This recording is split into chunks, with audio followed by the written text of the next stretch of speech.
Goodness gracious. Hello, everybody. Welcome back to InfiniteRP and episode 19 of the Lost City of Vedranis. I can't believe we're already Damn, son. 19 episodes in. That's pretty crazy to me. You know how much that is? That's almost 20. It is, and I did the math. It's like 57 hours. Are you sure? Oh my gosh. Yeah. It's When quite you a put few it out. in perspective like that, wow. That's big. Don't get behind. Behind. Though we welcome everybody who is new and hasn't watched a single episode. Yeah, we hope we're all doing well. Let's go around and see what the cast has been up to this week. Who do I want to start with today? I don't like this. We're who looks gaming like the roulette. least likely? Isla, how's your week been? Not me. Isla types not me. Okay. Justin. What? We'll go Hey. counterclockwise. Hey, buddy. What? Hey, buddy. How are you? I'm good. I'm doing well. I'm Justin. I'm Doc Rimbo. He, him, or they, them. Okay. Week. Okay. Fall is here, and it's very here, and there's lots of things going on and in the world. But this is an oasis in the sea of reality. It's a dark oasis. Wait, an oasis in the desert of reality.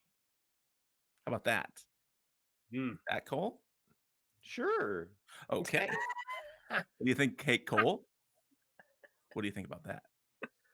Yes. All right. Vedranis IRP, this dark campaign is an oasis in a bright, shiny desert of reality. That is reality.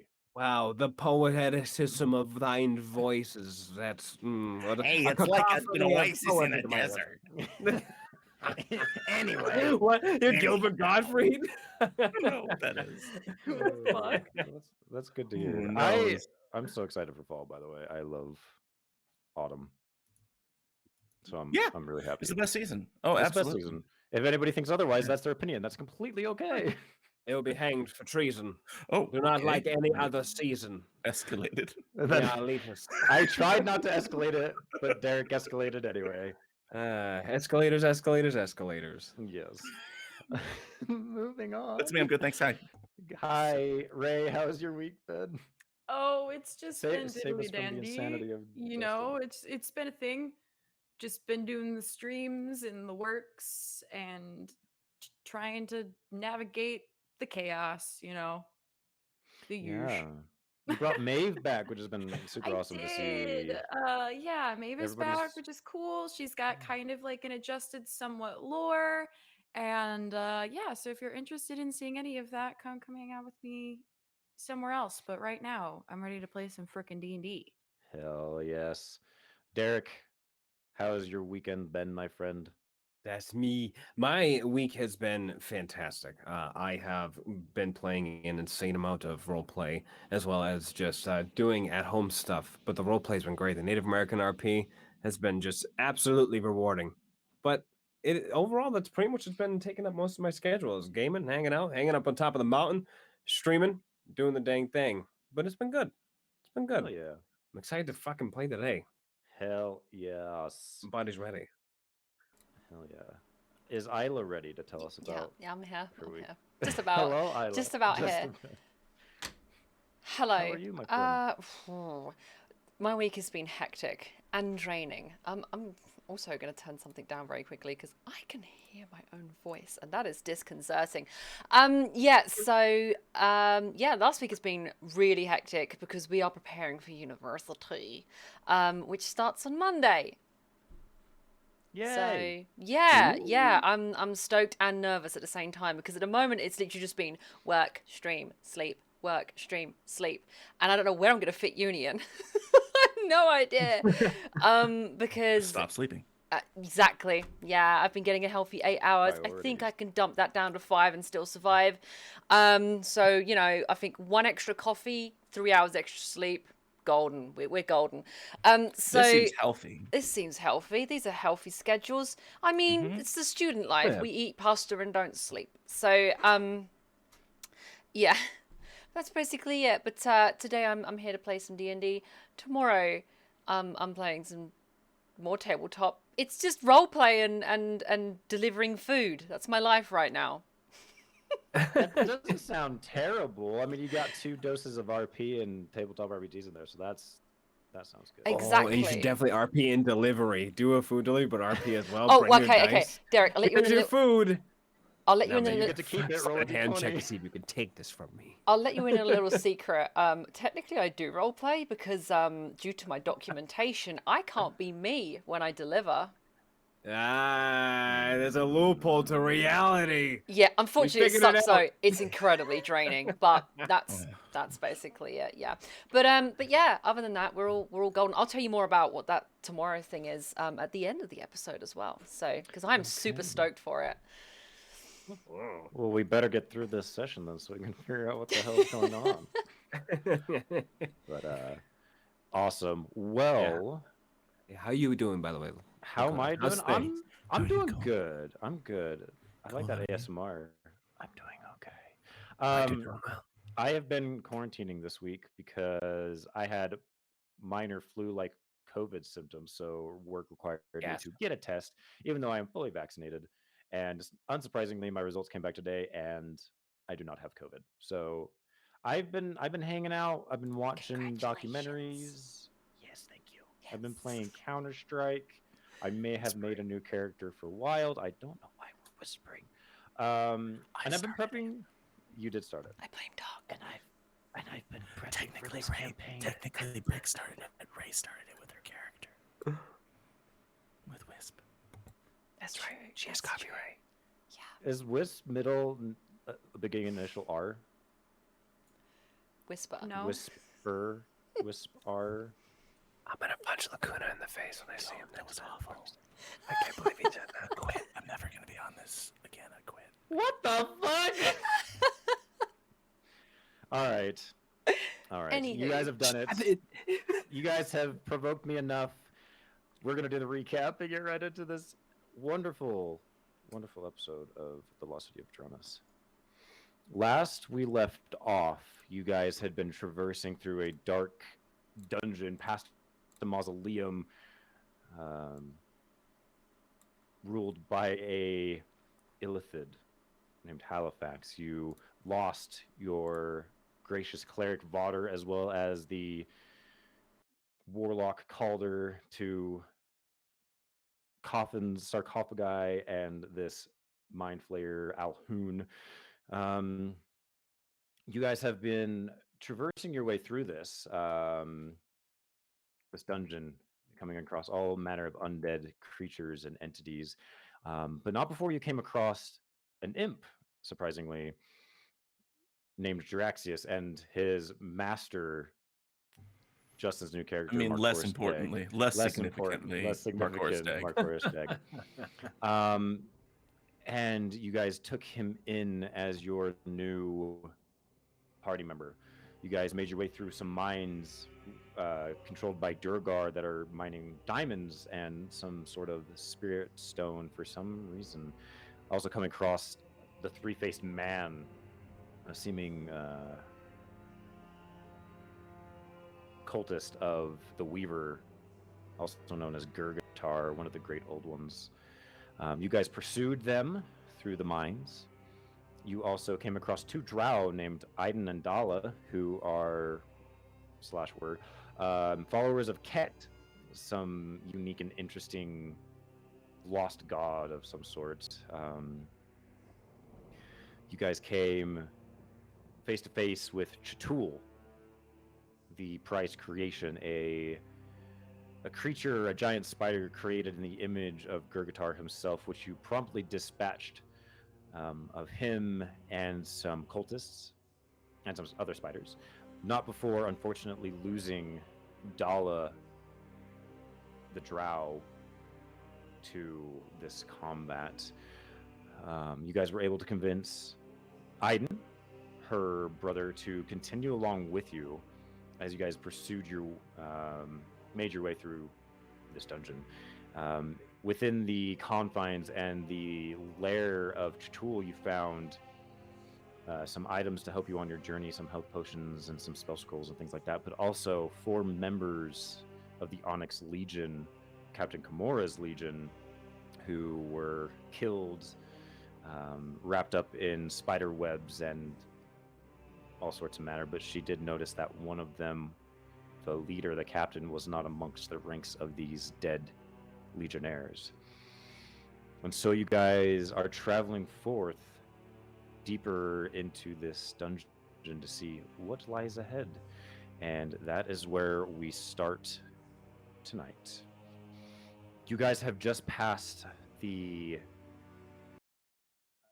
lair of Chitul, this kind of alcove outcropping with just a massive webbing that you guys are trying to climb through as the tunnel ahead of you lies ahead. And Aiden has taken the first steps and is seemingly leading the group after the loss of his sister. It's relatively dark. You would probably need to light some torches if you didn't have dark vision down this narrow passageway, which you notice seems to be much more man-made. The walls are thinner. Knock, you have to sidestep and shuffle on your side as your broad shoulders are much too big for this cavern. And you feel a heavy weight, a presence that is familiar to you, kind of coalesce around you as you guys are stepping ever closer into this tunnel. What's that? That's not familiar to me. What's that? What? Does that feel weird? Does anybody else feel weird? Strange? All these damn rocks are pushing up against me. If it's feeling with Earth, it's Earth. I feel heavy. You know? Cole, is this similar to the heaviness we feel on the surface usually? Usually it is. You had recently, Kimura, been feeling this quite consistently when you had a piece of the warpstone in your possession. This is also a similar feeling to when you were in the dream and getting close to Lord Walden's mansion. And while this is happening, you feel a knock. You unprovoked, the fire that you now possess kind of coalesces around your body, kind of expanding and on its own, out of your control, and your tongue, you start speaking in deep speech, unprovoked. I need you to make a Constitution saving throw for me, if you please. Oh boy, Constitution saving throw. That'll be a 22, sir. 22. So you kind of hunch down as much as you can in this confined space, and you feel an aching pain on your back. And it's almost like there's like a swelling, but that's all the feeling is as you kind of stave off, you kind of push the thoughts, the voices out of your head that you are now hearing speaking in deep speech. You're able to push that. What are they saying in deep speech? It's just a mass of incoherent whispers and chants and things like that. It's Okay. It's just kind of incoherent. You get snippets of like different words, but nothing that's really screaming out to you that catches your attention. All right. Knock is starts to glow as you could see some of the cave light is now illuminating off of him, and he says, I think I just felt what you just felt. And it's trying to get in my head. Okay. All right. you see him, he's like wincing a little bit. I should have mentioned this earlier. Why don't we back up a little bit and just take a little bit of a breather? Okay. Maybe spend like an hour. If we spend 2 hours, I can get Jerry back. But if we just take an hour to rest, maybe away from the heavy feelings, we'll be better prepared to go forward. Yeah? Do you want to go back? No, I just want to back up a little bit so we're not in whatever this is. And then just take care of ourselves. If anybody needs to bandage up a wound, they can do that. But I need to fill a requisition form to get more magic. More forms. Kimura's gonna look at everyone Okay. else to see their conditions. Nock is rubbing his head, and like as he's rubbing his friend, like the flames that are billowing up from his back, like this back swell of flames from across the traps of his shoulders. He's like rubbing his head, and you see like the flames go out and then reignite, go out as he's just kind of giving you a look of discomfort. I mean, Marcourse looks more anxious and less self-assured than you've seen him before, and he has this bead that's woven in his hair, and he's just sort of fingering at it a little bit obsessively, and he's like, I'd be in a lot better condition. I mean, health-wise, I'm fine. I feel like at top of my game, but power-wise, there's a lot more I could do if I just take an hour. I could also benefit from an hour. All right, we'll head back. Right, come on, Aiden. Aiden's still with us, right? Yes, he is, and he as he's carrying Dala. No, he left Dala behind, but he is carrying her shield and cloak, like kind of on his back. He's kind of strapped it to his backpack and whatnot. He's carrying it with him. Okay. He's got his mace and his own shield out. I mean, this is a good chance for us to sort of get our wits about us, and you can explain to me what that feeling is, or at least where you've encountered it before, because I do not have experience with this, and it feels shitty. And right? as you say, is the word I would use. As you start to explain that, Wisp is like also starting to take stock, and you see her like rubbing her muscles and kind of like thinking that the heaviness is maybe just like tiredness, but you see her kind of like taking personal stock.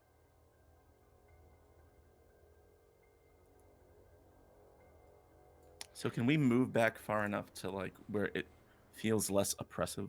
Yeah, and that would be in where Chitul's kind of nesting area would be. So you guys take a step back, and you're kind of met with the bodies of those Onyx Legionnaires, as well as there's a lot of treasure that you guys have picked up. There's a lot of valuables in this area. I think Nock took the giant diamond and has it strapped to his side. There is more, seeming as kind of you recall. The three-faced man did present this giant diamond to Chitul for safe passage, and it looks like all of this loot is probably some sort of tribute or payment to Chitul to pass his lair. Marcourse goes in and says, "All right, back into the toll booth, everyone. Come on." And he gets in there, and I don't remember if I did this last week, but if he can detect magic all around the room to see if there's any items in here that generate any sort of magic aura. Yeah, so as you cast your detect magic, you're not detecting anything anymore. It looks like there's some things glowing from Wisp's bag that you see that she picked up recently. Most of it is just like loot and treasure. Right. All right. I mean, I'll grab a stack of coins. Just takes like a handful of coins, and then he sits down with his clipboard and starts to fill out paperwork. Okay. I'd say you probably can grab, like, if you just grab like a handful, it'd probably be like 25 gold pieces. Love it. There's definitely more if you wanted to like go through, and if you really wanted to, but he'll just, I mean, he's not super interested in money. He's just gonna grab what he can get. 25 is great. Sits down, takes a short rest. Yeah, kind of over to where Marcourse is sitting as well. I kind of take out my little mat. I take out, my writing utensils, and I will sit there and I will meditate and write for the hour as a short rest. Okay. Yeah, I'm not going to loot any of that. Nock looks at his big fat diamond that's on his side as he kind of picks it up as he's sauntering over to where everybody else is. He's just like looking at it and lets it drop to the heaviness of his belt and plops himself down and takes his axe off his back and lays it in front of him. And looks over to everybody else as they're getting situated. a chorus going over here and grabbing gold. He kind of smirks. He's like, What? Well, It can't hurt. Hey, we killed the beast. It's loot. All ours. Sounds good to me, but I almost want to say "do you, boo boo," but I'm not. So so Knock then lays down. He's gonna take his nice short rest. Big old snoring, loudly. And if you would like, Knock, as you do have the Fang up to tool, if you would like to attune to that, you could during your What does that mean to attune? You're gonna have to explain to So certain magic items in D&D are powerful enough where you have to spend time like getting to know the item, or like to get to know the properties to be able to use the properties. So you can attune to 3 magical items, and so you can do that during a short rest. It will give you the essentially it'll tell you what you can use it. What am I even saying? Yeah, it'll give you the properties and allow you to be able to use the full function of the magical weapon. Oh yeah, awesome. Then I will do just that. Before I lay down and snore, I want to take that scimitar, take it off the belt, and I'm just going to lay it next to me as I put my head down so I can stare at it. Good. So you can attune to it and equip it in your character sheet. And just to reiterate to everybody what it does, it is a +2. It essentially is a scimitar. It's a fang. It's a giant spider fang, probably like 4 feet in length, 3 to 4 feet in length. It's a +2 bonus to damage and attack rolls. In addition, you can make an additional attack as a bonus action. So it's a very lithe and dexterous weapon. So it would be using your dex, not your strength. Yes. This is gonna be definitely more of a trophy than an actual tool, guys. That was tossed to somebody else. Hey, you're gonna make use of this. And then it does an additional 2d4 acid damage on each successful hit. Hey, can I milk the acid and put it on my axe? that's too much. Don't give me that power. That's too much. I just thought it's a thought. I'm a rock guy. I milk swords. It's just rock guy. I don't know what that means. Wow. But... I'm a rock guy. I milk swords. Now we should get that on a t-shirt. Half the things Derek I said. would wear that. I would wear that every day. I'm a rock Make guy. it happen. I milk swords. I milk swords. Just think of wearing that to the grocery store and the looks that people give you wearing that. I want a 3XL t-shirt, and I want it just the whole t-shirt. This ain't the quote. All right, I'm going to bed. If it's Huge a baggy all the spider way down to your fang, knees. if it's a spider fang though, it's just like we're not here to spuck fighters. Spuck fighters. You know what? Now I want a shirt that says we're not here to spuck fighters. Yes. We also All right. I was trying to say we're not here to fuck spiders, but I am here to milk them. That's what I was trying to say. There we go. Spider milk. Oh my goodness.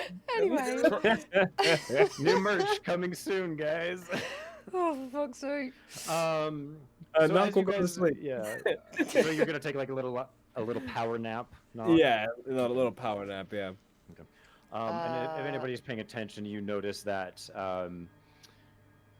Aiden is just kind of sitting there, almost just staring at the wall. He hasn't really said much to you guys in the aftermath of kind of getting angry with Knock, who is trying to take Dala. He's just kind of resting and collecting his own thoughts as well. Kimura during that time wants to unwrap these legionnaires and arrange them more dignifiedly. If that's a word. In a more dignified position. Yeah. Go to book.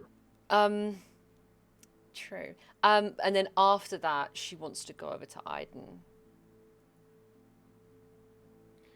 He looks up and gives you a sombering, kind of a somber nod. Yeah. Captain? Do you need to talk? You know, surprisingly, I think I probably should, but as I like to talk actually, but well, you know, given the circumstances. Contrary to popular belief, I do believe that talking is a good way of getting through your problems.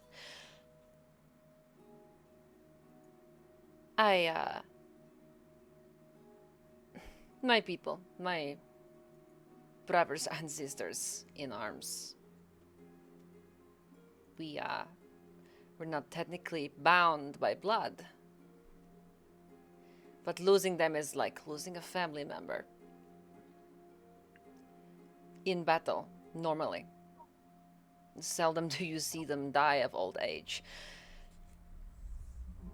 And we encourage them to talk about it. Otherwise, it consumes them from inside. So if you want to talk, I can listen. He looks down and, without looking up, he says, have you ever felt that, half of you's gone? That you lost half yourself? In a manner of speaking, I feel like I could relate to that. I think the only time that Dala and I have been together is when we were born. I mean, 30 seconds probably, She's a few seconds older than I, and ever since then we haven't been separated. I don't know how things work around here specifically. It seems to work different, but I know that it is hard. But if you let that eat you, you will share the same fate. So now you must live for two people. Yeah, I think you're right. I don't know, I'm just glad she didn't come back, What do you mean by that? Well, when we were growing up back home, my family worshipped Gurgatai. We were always told that, if we should meet our end, there's always a chance for a second chance, You will be, not judged necessarily, but, watched, and, if you so choose, and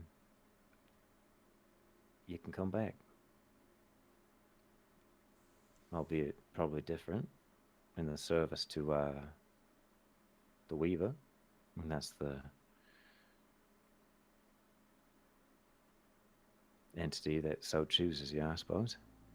And you would rather she came back, or not? No, thank fuck she didn't come back. Better she not come back in service to a giant spider thing.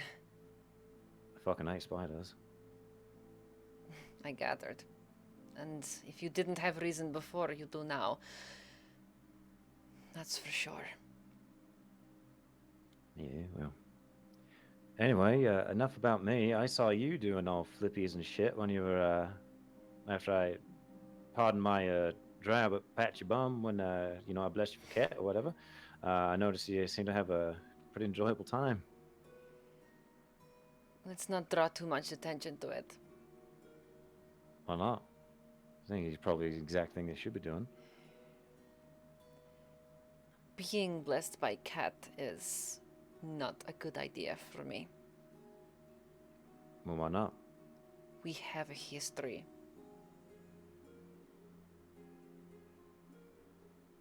Not that anybody else here knows that. I don't think it's pertinent for them to know. I'm sure they noticed. My past is not important to these people. And arguably it's not even important to myself. At most times. Who we are and where we came from is vastly important to us, Gavin, if you don't mind me saying. How do you know where to go if you don't know where you've been? I guess I closed that door a long time ago. For a good reason.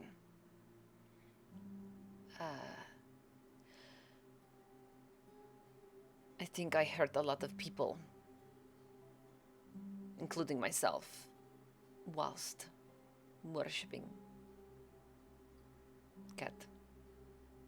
Well, there's two sides to every coin. Just because you worship Ket in that way doesn't mean you can't worship Ket in another way. I know that, but I changed my ways, and no longer could I allow Cat to influence me. There is a darker side to that sort of thing. I decided to be more disciplined, and I followed a different entity instead. Well, to each their own. I ain't going to tell you, for much as I preach about Ket and everything, I'm not going to tell one person what to do and what not to do. I think that goes directly against what Ket would want anyway. So I think we're both getting what we want, in a way, you still are worshipping Ket by not worshipping Ket. That's kind of the funny thing about it, right?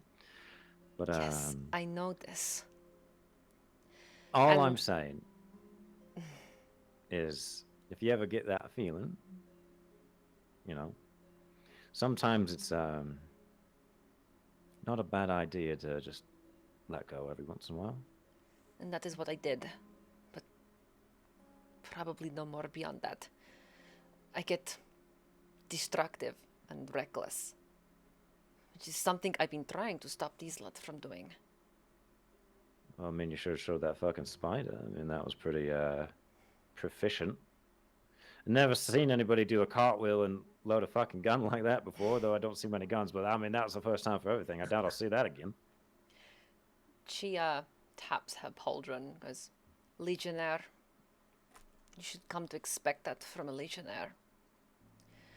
All you do flips and shit. A lot of us are proficient fighters. Especially the ones up in that circus cabin. Act or something. I think you can make a lot of money. Maybe a change of,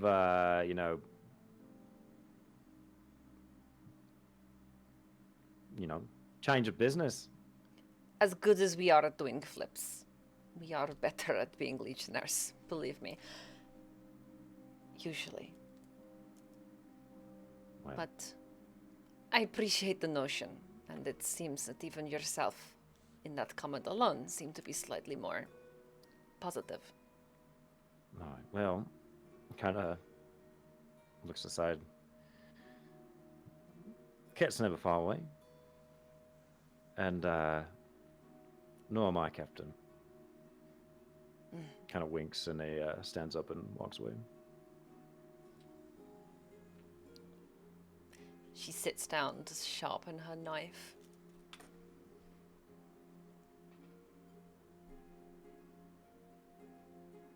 Okay. Is there anything else that anybody would like to do during your short rest? Not until it ends. Not until it ends. Okay. An hour passes and you guys feel a bit more refreshed. Marakoris, you have finished your paperwork and sent it off, and have received approval in your use of using magic more. Excellent. Great. He does that. He gets up, stretches. Thinks, well, still no Jerry. I don't have time for that, I guess. We don't want to take. He looks around the room. We don't want to take another hour, right? Just get Jerry back. Okay. We'll be fine. I'm sure he's fine where he is. And then he walks over to Aiden as well. And puts a hand on Aiden's shoulder and says, "You doing all right?" Yeah, no, I'm doing all right. Not much to do except keep trudging along, Right.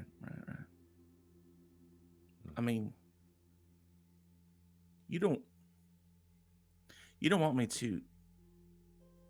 It's fine. It's all right. It's good. I think I know what you're going to say. Unfortunately, I'm guessing no.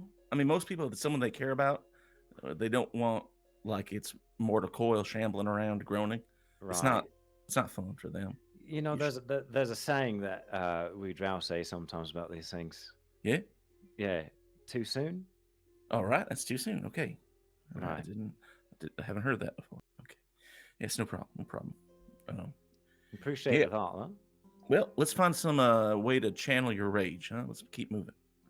Don't get mad, buddy boy, unless it's a big boy over there trying to, well. Yeah, that seemed out of character for you. But, you were grieving. You were in a time of loss, transition. Makes sense. Right. All right, well, who's going to lead this shindig on, eh? Y'all ready to go back into the sad place? Are you sure you don't want Jerry for this? It'd take me another hour. I mean, I'm happy to bring him back. It's just a matter of me filling things out, and I got to use this special spending method. And the further that we go into this place, the worse it gets. Fair enough. I strongly believe that we need everything we can get. He's very good at reconnaissance. He is. Well, yes, he is. He is. And he likes you. It's weird. Not that it's weird someone would like you, but he doesn't like anybody. I think he respects strong leadership. They have been told in the past that I am either terrifying or worth respecting, sometimes both. Or both. Yeah. Knock, what was that? What? Yeah, Knock like throws his arm up in the air and goes, "So, can I get another hour of sleep?"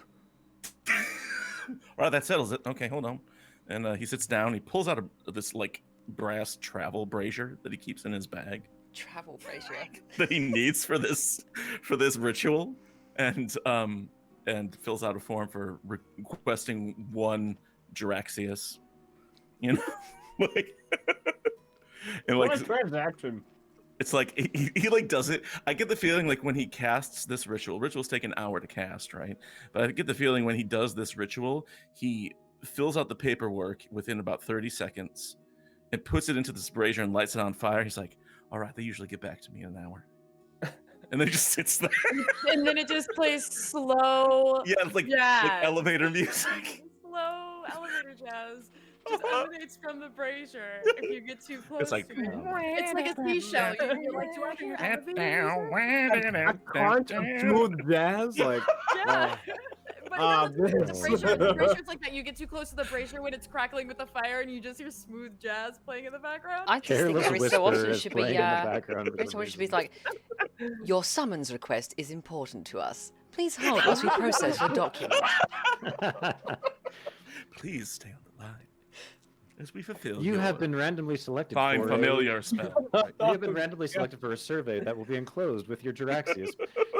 We value your feedback. An hour later, like the air inside the smoke inside the brazier starts to stir and like swirl around, and Jiraxius rises up and he just like lets out this yell where he's like, "Are you satisfied with the quality of our service?"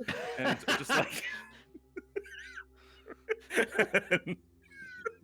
Knock takes it as an alarm clock, by the way, as he hears him just appear. And all right. Oh my God. Stand up, mortal. I have been summoned. I am needed to lead us into battle. Follow me. Wait. Where is the other drow? He sleeps the infinite sleep. She has died in glorious battle. I knew it. She is a valiant and noble warrior. We will avenge her. And he like flies down. Starts going without us. As he flies past, Kimura literally grabs him by the little leg. Not so fast, Jerry. I do not allow mortals to touch me like this. I'm elven. I'm arguably not mortal. It does not exclude you from consent. She releases the leg. Amen. What do you mean, You also. Yeah. We must move as a unit. No rushing ahead. Unless Makoris asks. Yep, that's true, Jerry. I mean, we don't want you to get again. I mean, we don't need.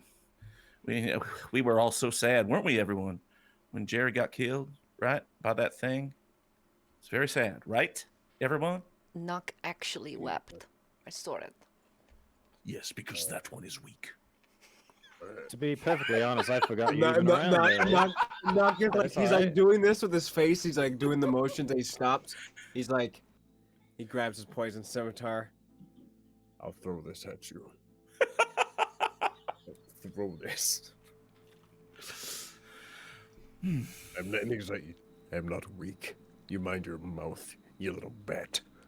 All right. Can't everybody? Okay, how far ahead do we want him to go? I can just sort of send him forward like a reverse kite. Maybe say far enough that I can see him. All right. Like, Not too far. I want to be able to see him still. How far can you see? I mean, I can see 120 feet. I'm pretty sure I can. You got those. No. Do I? Do you? I'm bragging. I've got 60. I can't see shit. 60. I can't see fucking shit. It's dark. Oh wait, no, I have Yes, 60 dark. also. I have 60 also. So it'd be 60 for us then. Okay. All right. 60. 60 feet. feet, Jerry. But I can also see Mm. whatever he sees. And Jerry has to True. listen too. So we'll hover him somewhere out there, 60 feet ahead. Between 60 and 100. Just scouting, perceiving. Okay. So you guys make your way back into this tunnel that has been edged out, with Juraxius leading the way. Like you did say, it is dark for any of those who do not have dark vision, but with the help of your comrades, you're able to make your way through. And you only travel about 15 minutes before this tunnel begins a steady incline. And there are stairs that have been etched into the stone. It seems to travel maybe like a story, so maybe 30, 40 feet. And at the end, at the top of this flight of stone steps, you see a door. Okay. There Does is it a say faint- exit over the top of it? Unfortunately, it says escape. Is it? Hold on. Legit question: is it glowing any color, DM? Like a blue aura? Huh? Blue aura Green? got us Is- into this mess and get us the fuck There out of this mess too. is a to everybody but Marcoris, Mhm. there is, and Aiden, there is a faintly familiar green aura that is emanating, creating dim light Okay, so around this using my detect magic ability. area. Is there anything magic about this door? Any wards on it?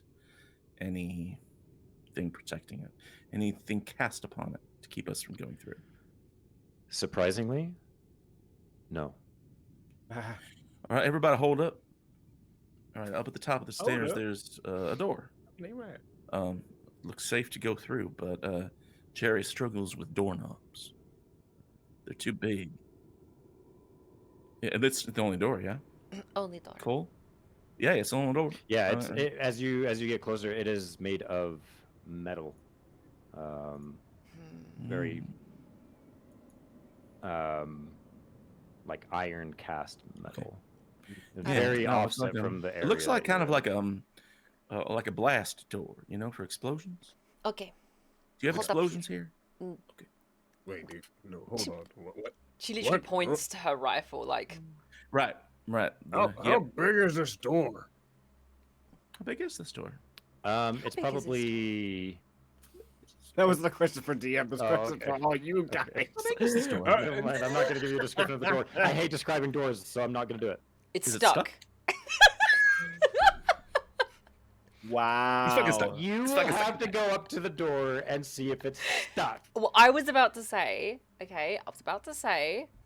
Kimura says, you wait here. I will get a closer look. And she hovers up the stairs. Okay. Jerry is there, just sort of floating in front of the door, cursing the doorknob with just the bitchiest look in his eyes. It is not the doorknob's fault, okay? It is large. It is as if you tried to embrace a boulder. It is normal sized. You are small. Now, let me look at this. I am average.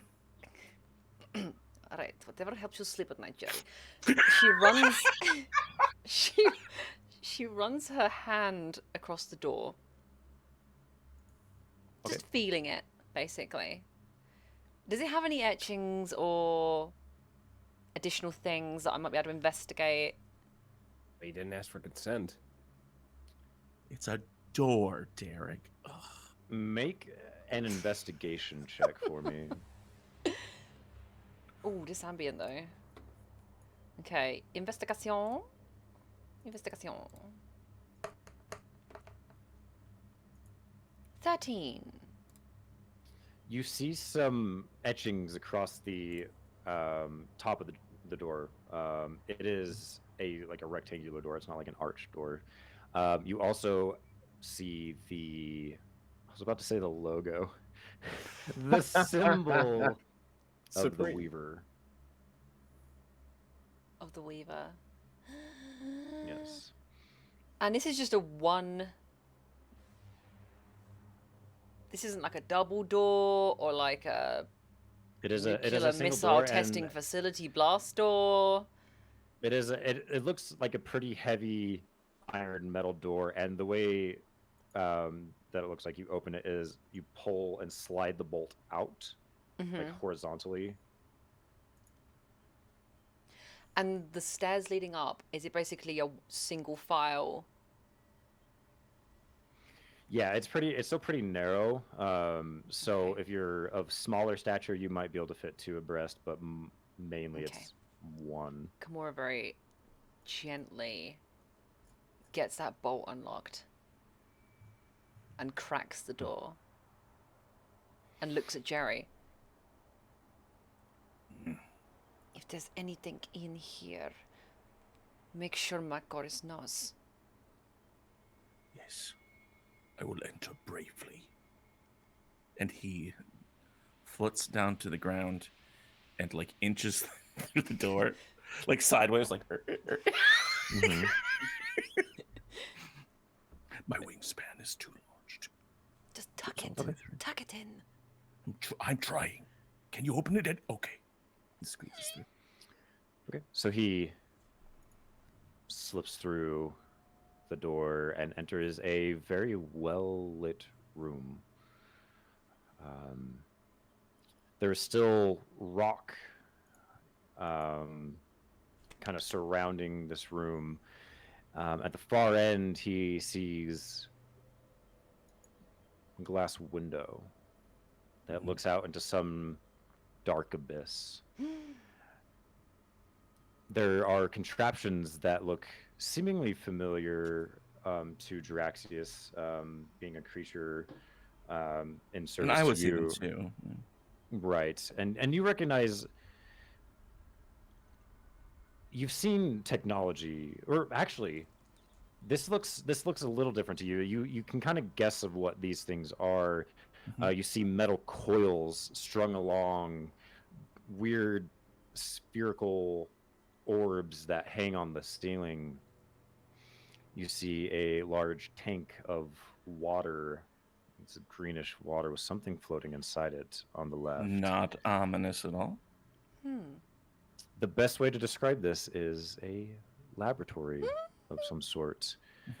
The thing that Draxius notices is at the center of this laboratory is a tall, 5 to 6 foot wide spherical glass container with electric energy that kind of just gently touches. You know those orbs where you touch them, like the electricity. Your hair stands up? Yeah, and like you touch it and it's like that, but there is a green looks like a stone. It is black like obsidian. With green veins floating kind of coalescing through it. You've never seen anything like this before, but as it looks like the back of this stone is facing, it's like a sphere. It looks almost like a perfect sphere, about almost like 5 feet in length. Okay. I think it's worth mentioning also, Jerry's invisible Right. as he goes through the door. But Marcoris turns to everybody else and he says, "Found a geologist's lab. It's a big rock in the middle of the room that they like a lot. It's a black rock with maybe some green in it. Maybe they're rock painters who like to paint black rocks with green lines on." Knock looks to Wisp. I like what we found behind our door better. Yeah, I agree. From what he's saying, DM, does it sound like anything that we've seen? With all the He describes it in great detail. Right.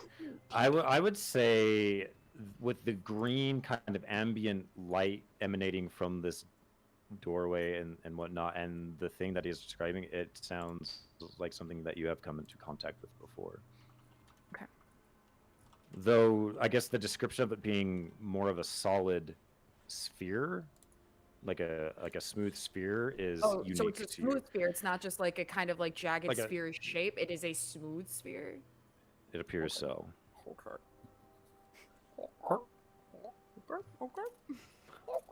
Sorry. I'm sorry. I'll stop that. I'll put that away. All right. Gotta put. But it does look like you all were looking for a laboratory, right? Yes, that is what we were looking for. I think you found one. She kind of like looks towards Nock and Komoro with this like. Well, Komora's at the top of the stairs. Oh, okay. I didn't know she rejoined it. I'm in a weird position. Jerry comes back out. Because I'm not with Jerry or okay. So I'm not. I mean, Jerry is going to come back out and come up to Komora and tell all this to her. Nock will see it then. Like, she has this look on her face of like regret, but also relief that they are here and are like have found what they have been looking for. There's like it's very visceral on her face. She's not really trying to hide it right now. Nock looks at her and gives like the slightest nod forward and says, "We're gonna get out of here. And we've done what we needed to do. Let's get in there." Jerry. Yes. Did you see anybody in there? I saw no movement. There was a large stone in the center of the room. Are you encased in absolutely sure? glass. Was there none other? He didn't see any people, did he? No he other did not. entrances, exits, nothing. There was, however, a tank of water with something inside. How big was the shape inside the tank of water? Maybe 10 feet in length, maybe 15. There's something large inside, very large. Okay. And Komora looks directly in Cherry's eyes and goes, "Marcoris, send everybody up." Oh, okay. I just got a real close look at Komora's face. And like an old person using an iPad. Like... She's like looking down at Jerry. She's like got the thing that all of our parents and grandparents do where you can see up their noses. How do I turn this off? And Marcoris turns around and says, all right, we're being asked to go on up, okay? No movement inside, but Jerry saw something that could be a tank person. She I don't know. does also look at Jerry and go, "Jerry and I floated up, so just be careful coming up these stairs." Oh, wait, hold on, everyone. She says to check the stairs. Well, she says through Jerry to check the stairs and like look for, I don't know, because they floated, so it could be like traps or something, I guess. Nock is not at all being careful. It is dark. He cannot see. He is going up those stairs, so it's like he's literally like maybe about 2 steps in front of actually Macoris as well. Just He's already gone by the time Marcoris is done talking. Just with that, Kimura does draw her pistol, and she actually cracks the door open a bit, and she like a secret agent, she's gonna go through the door and go, Jerry, do a sweep with me. Yes, I will sweep with you. And he enters in invisible, and he goes the opposite direction, like tactically, just to get a lay of the land. Okay. Give me just a second. Show. And I will bring you to the map. Map time. sorry.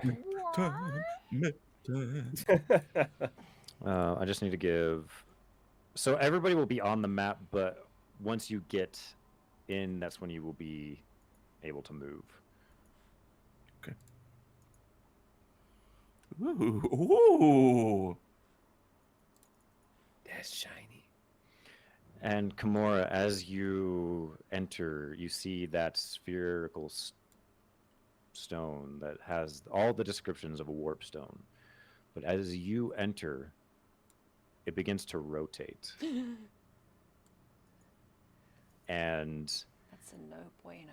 You see a warp stone, although it's unlike the little sliver shard that you had, that you got from Aedrid. It is different from the one in the possession of Lord Walden.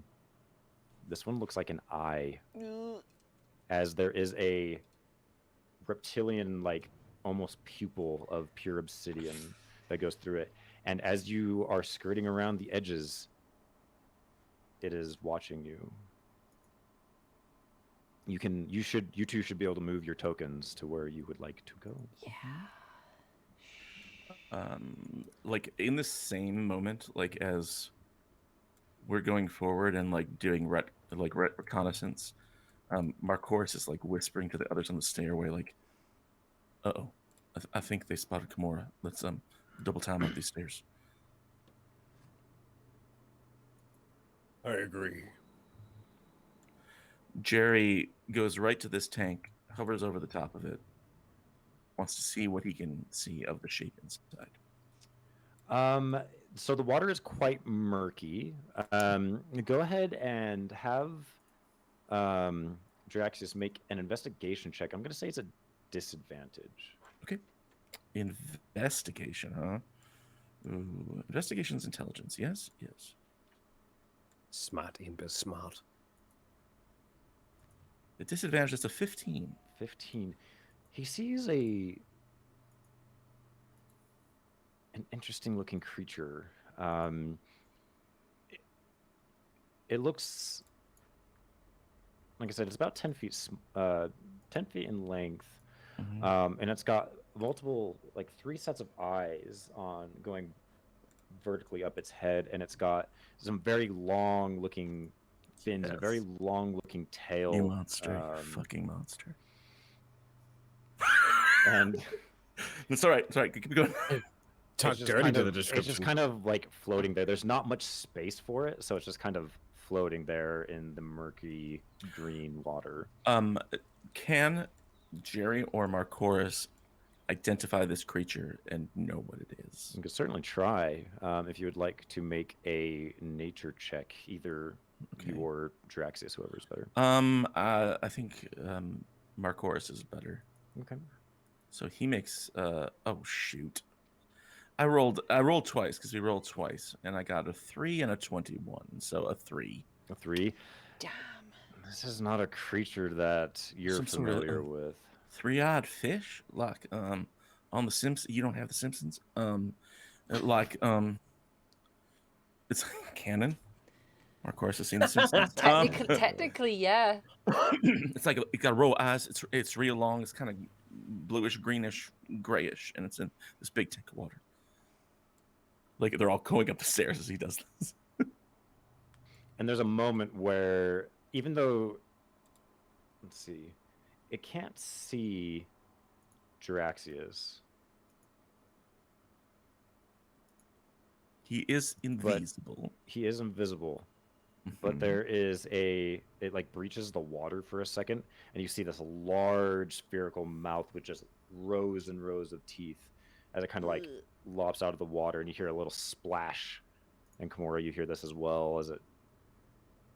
She literally swivels and looks at it with her pistol raised. And the pair of you hear a voice in your head, Draxius and Kimura. Mark, so hold on. I need to look up the wording of Find Familiar to see if Marcoris hears it as well. I mean, he can repeat it to Marco. I mean, he can see through his eyes. Okay, I'm going to say that he just sort of repeats these thoughts to Marcoris as he hears them. And the pair of you hear an alien but childlike voice that says, "You're being watched by more eyes than one." As it breaches the water again. Marcoris repeating all this. It was creepy thing. There's telepathic stuff going on. Climbing the stairs. Can Kimura figure out that it is whatever is in the tank that is conveying that? I would say so. And it seems like this creature, well, you're not sure if it can see you. It's almost just like a generic natural telepathic thought that's like it almost like I would say it's like almost like just probing your mind a little bit. On the stairs. Oh, sorry, go ahead. So I couldn't, if I was to think back, it wouldn't be able to. Well, I wouldn't know, would I? You're not sure. You're not sure what this creature is. Marcoris turns to the three party members whom he's with on the stairs, and he says, quick, and he looks at the three of them. He's like, which one of you is the stupidest? I point to Knock. Knock, like, I do stops it, but climbing. it's like super like small. Yeah, it's just like It's like, and Knock nod slowly. Noted. And he's gonna say, if that thing's telepathic here, and I can't believe I have this spell prepared. I'm so glad. He casts a spell on Nock called Intellect Fortress. Okay. My brain. Yes. It's safe. Here's what that does. It lasts for an hour. It is concentration, so keep me honest about that. And for the duration, Nock can has resistance to psychic damage.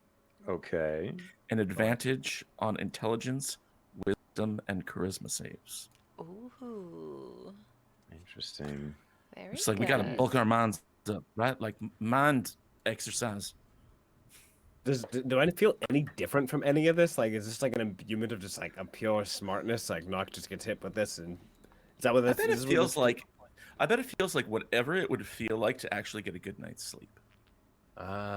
Respect. All right, yeah, Knock in mind. He's thinking in his head. He goes, "Am I really the dumb one? No, I am the most astute man that has ever been inside of this cave. We shall destroy and vanquish this enemy as soon as possible." Knock's thinking this in his head. He looks at him and goes,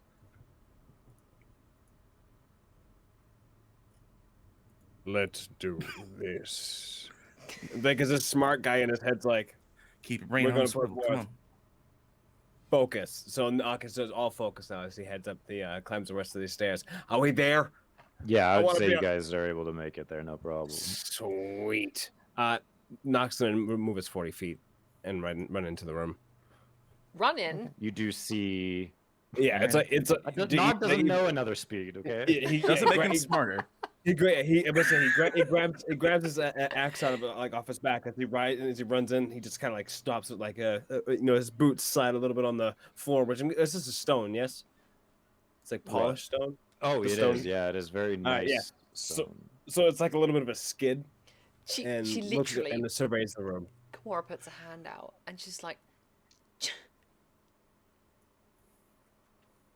You Slow it already down. cleared the room. He said I knew everything was in here. This is a fish. Okay, she walks over. Aye. She walks over. She walks over. She walks over. And she looks up at him and goes, apparently, there's more eyes than one watching us in this room. Yeah, I can see that. You look at that thing in there in the middle. Remind her No. of that giant orb that More that than you had. more The than green. one. Yes, the stone. Carl, we knew it was called a warp stone, right? Yes. Yeah. It is What the hell like is that? the warp stone. I will remind you. You also know where it comes from too. We do. It's the primordial. Primordial? It's part. Well, Justin knows it's part of a primordial being. Yeah. You guys were told by Halifax. Yeah, we were. Yeah. Mhm. I suspect that thing is talking. So The stone? No, yeah, no, no, no, who's no, no. talking? the thing in the tank, The fish. or whatever it is. Listen, Talking spread fish. out. Make sure this place is clear. But for the love of God, don't touch anything, especially you, Nock. All right. So if we're not gonna touch anything, what are we doing? We need to check that this place. We need to find the notes. We're finding notes. Yes. We're looking for notes. Okay, don't right? touch Or anything research or something. that you do not recognize as notes. Then Yeah, we're not gonna touch anything. See, we're looking for anything specific, or folder or something like that. see that thing? There's documentation. The Birdman wants something. Yeah, Birdman. Who? What? I- Board more chords. There is an Arakakra. Right. Okay. Yep. I'm back with you. Okay, and he That is thing part over of there? the Chirurgeons. Nock, over there. Don't touch that. This, don't touch that. That, don't touch that. Nock gets real close to him and says, it's just where, I'm not a child. I won't touch a thing, Mother. But you and then have- he just kind of he turns pace and like walks like towards the fish, but enough away from it just to observe it. Okay. As it kind of swirls around quickly, you can see the three eyes watching you, Nock, and then you hear a voice in your head. You are one of them. One of the children of the eye. I can see it. This thing thinks I'm a fish. What? What's this? Do we say? all hear this voice? No. Okay. What are you talking about? Says I'm one with it, or something like that. One with the eye. One of the eye. The one that watches you. The one that watches me. Why is it only watching me? All right, I get it. I Does get it it. mean- I'm the dumb one. Now I'm the one that gets seen by everyone. No. Does it mean the rock in the middle of the room? What do you mean the rock in the middle of the room? Fish. You seek glory, Goliath. Yeah, that I do.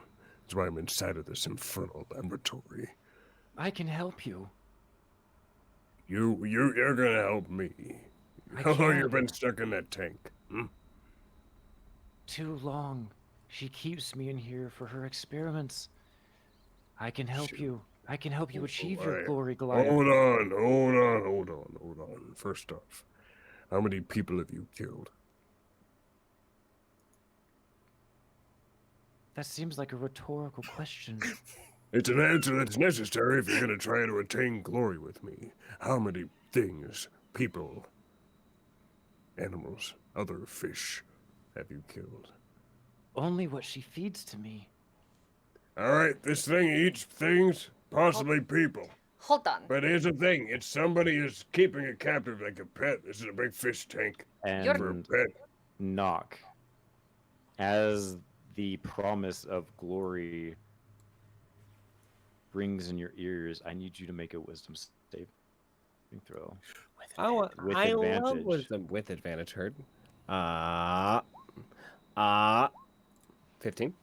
You feel this creature's mind try to grab a hold of you with these promises, these things that it should not know about you, but you're able to shrug it off.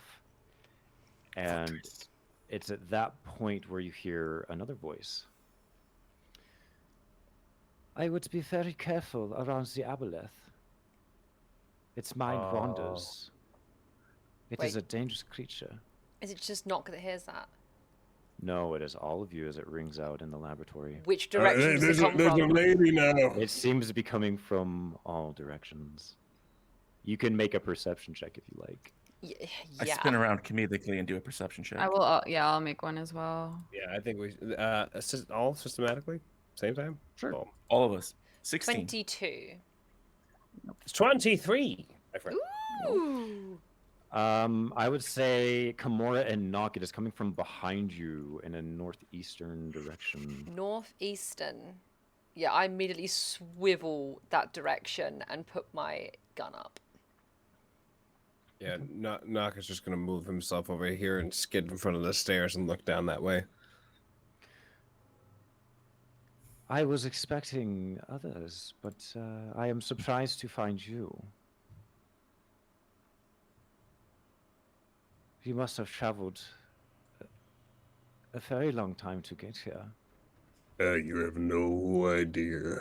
Who are you? Don't be silly. We are in a I big think lab. you should introduce yourself first, outsider. As you are in my home. You introduce yourself and I shall introduce me.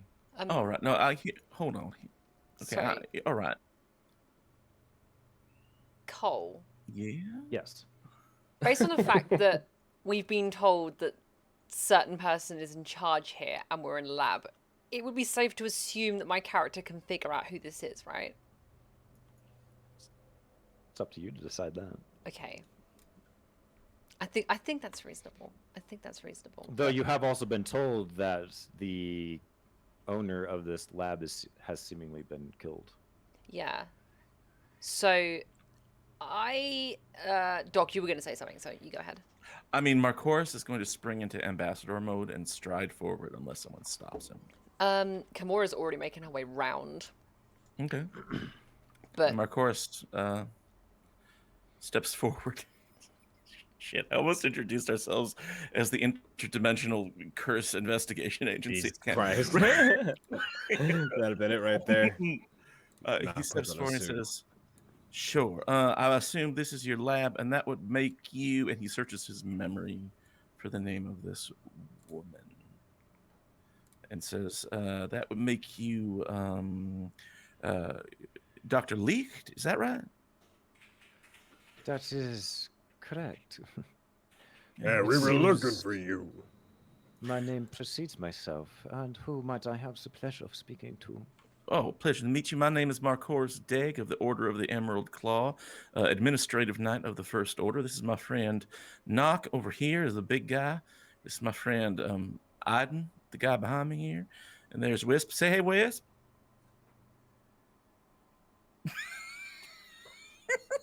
Just wait silently. All right. And then Captain Kimura Thunderthorn. And we have been sent here to investigate. Shit, what was it? How she died? Something like that. We heard you were dead, basically. And so we're looking into that and wondering how it's going for you. And who might have told you this? Birdman. Atop of the Citadel. He runs the Kyrogen. The Kyrogen, yes. You speak of Sigismund. Yeah, Sigismund, yep. And he said you were long gone. Fertilizer. Well, the last time he saw me, he did cut me in half. Okay, see, I mean, that's just, Well, Cosmic that'll surpass the usual death, depending on what you are. And But- yes? We're not here to judge. We're tasked to come here for a reason. We'd rather have a conversation with a face instead of a disembodied voice. How about you tell me the reason of your visits, and I shall reveal myself when I feel like I can reveal myself appropriately. I'm casting Detect Magic. Okay. Still- What's the range on Detect Magic? Kimura's casting disappointment. Magic. Kimura's maybe disappointed that By Marcoris now, he introduced is us. right. here. Right? And it's a range of 30 feet that moves with me. And here's our card. So you see some magic along these like shelves right here, as well Yeah, as sure, something magic glowing shelves. from around this eye that Mm-hmm. you can see. That's about all you can see at the moment. Okay. All right. He's just strolling casually, like he is not being aggressive or anything like that. But if you like pay attention, you see that he is mimicking or mirroring Kimura's movement around the other side. The voice speaks out again and says, "Well, I assume that you are here to take something which is not yours. There's no other reason you would be here. I'm assuming And that's the big good room. doctor sent you himself, knowing that my demise was, well, Not permanent. not well, seemingly to Sigismund.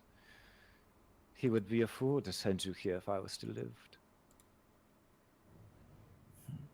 So I ask you again, is there something specific that you're looking for?" Nock looks around to like everybody else for any confirming eyes to anything. We came here to look for documents to cure this. And Nock comes out and speaks a little deep speech, and he puts it back in his mouth. He says, We've already lost one to it, and I'm on my way. And someone like you, in your laboratory, might be able to aid me. Us. And why should I aid you when I'm the one who created this?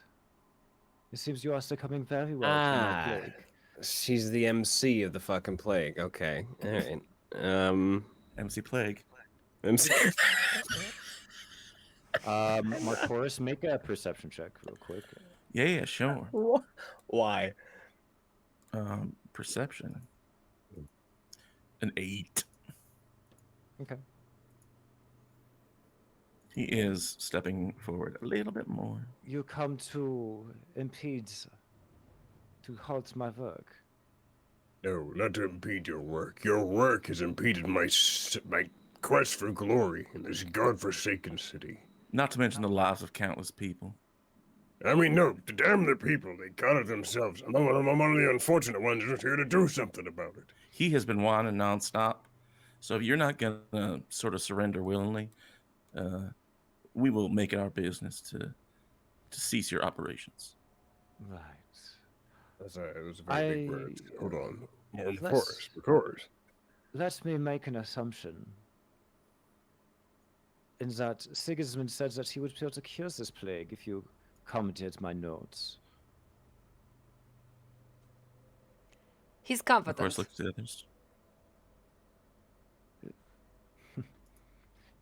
But he is a liar as well. Can I tell you something that you might not know about Sigismund? Yeah. We would love to hear it. Why Well, not? people are like onions every day. Yeah, what layer you get up your back?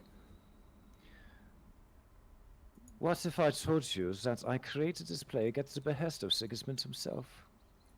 Then I really wouldn't It be was all not that my surprised. idea. It was not my idea to create this plague. It was his. The one who claims to help everybody. He is the mastermind behind this all. He just needed my mind, which is more attuned to the source of things. Then why does he want it to be cured? If he is the one who cures this plague, how would the citizens of the Old Market view him? So he is the story of the lion tamer. This is true. Sigismund had me create this plague, and I long suspected he would try to find a cure so that he would be the savior of the market. My suspicions were further known when he came to the mausoleum to kill me, and promptly did so. Then And yet why here we don't- are. you cure it, and then you can be the savior. And It benefits expose you to keep this Sigismund. thing going. Yeah.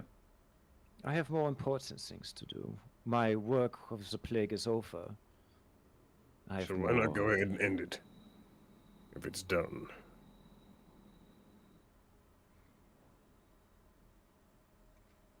Lives are fleeting. Lives are needed for something more. The Kyojin are actually helping. When something gets too bad, if they can't cure the person who is sick, they kill them. And they come here. The stones. The stones were a curious thing. They were created when the cities reappeared, some sort of strange alteration in the mausoleum above it forced the souls of the bodies buried there to turn into these stones. But you're using them. They are needed to complete my work. And what is your work? To bring back my master, to awaken him. The Weaver. You are very astute.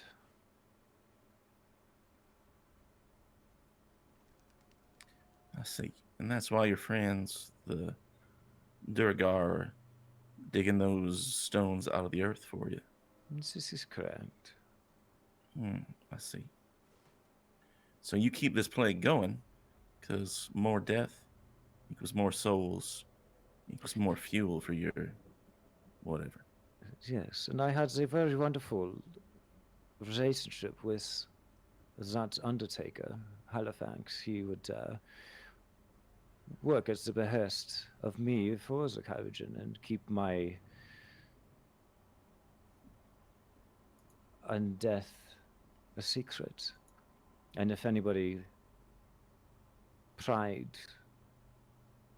too much, to lure them to my resting place. I mean, you can just say dug too deep, because that's a nice little mind metaphor. Not No, they wouldn't have to dig too deep. So it's, I mean, it's nice. Nock becomes visibly frustrated. And he says, circles, circles, circles. I feel like we've been down here doing circles. You, the dead, you use them. It's good for the Kyojin. They want to end it. It's a vicious circle. And you know what? I'm really getting sick of that shape. I'm sorry. Because And he says, you're telling me that the two that we've lost, their souls have been used for you and your Weaver? That would depend on the way of their passing. So it matters how they die. It's not Now- exact science. Sorry, one more thing where you can monologue about your evil plan, and then we can fight you. The fish in the tank, what is that? It is a juvenile aboleth.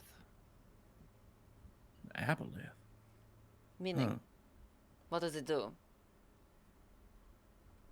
Does that ring any bells now that I hear the name? Make a history check. This is one of my better skills. 8. You haven't heard of an aboleth before. All right. It has its uses. You seem to like using people and things.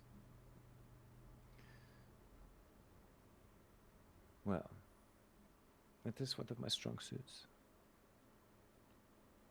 Personally, I'm a good dancer. You want to dance? If this is what you want, Hold on. Hold on. They have questions still. How are you alive? the Great Weaver himself. When I died, I found myself in a room with many eyes watching. I heard voices in my head, and they said they could give me something more. They could give me another life if I so said yes. I wasn't ready for death quite yet. In Marcoris, you see a couple rocks tumble from the kind of rock wall to your right. Like here. Like here. And the voice continues and says, Gergatar was the one who I seemingly attracted. And he gave me a new body. And the rest of you can hear rocks tumbling down that hit a couple I of look the... up, I look up. Make a You can see, well, I guess you can see a large form kind of peering. And he said to me that I must awaken him. I must continue this work as payment for this second life and this new body. And what you see as kind of the light shines as this figure steps forward, you see Spider's legs kind of perched down, and you see peering out of the darkness a woman, gaunt, white hair with a manacle that is cracked. A very seemingly used to be a nice suit with a tie, but at the waist it's been tarnished and ripped, and there are blood stains on it. Below that you see cross stitching as this figure steps out, and you see half of a woman and half of a large spider. And I'm Is this gonna a business casual drider? I will show you right now.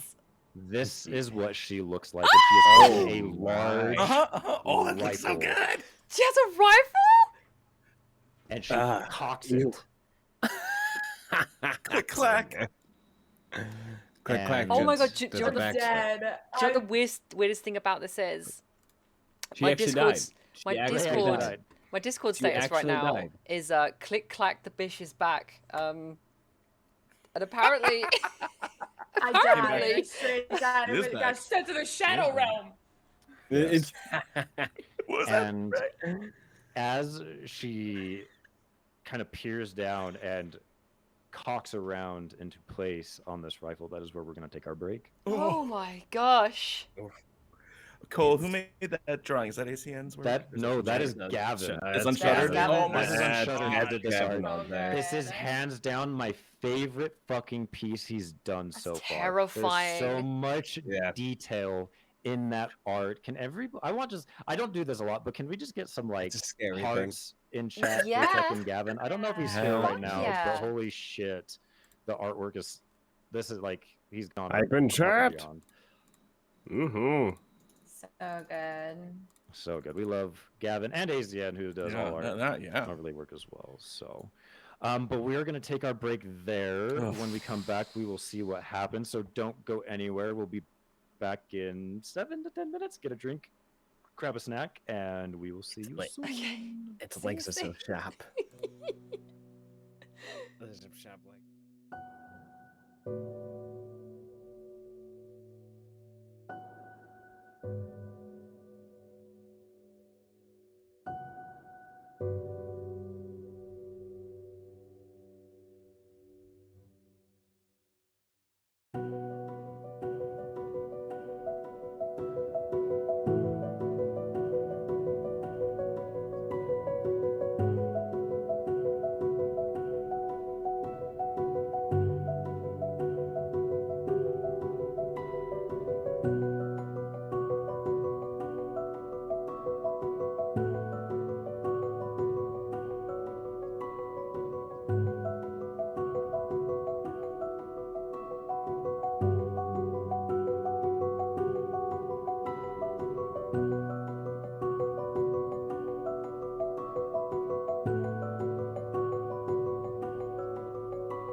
All right, and welcome back, everybody.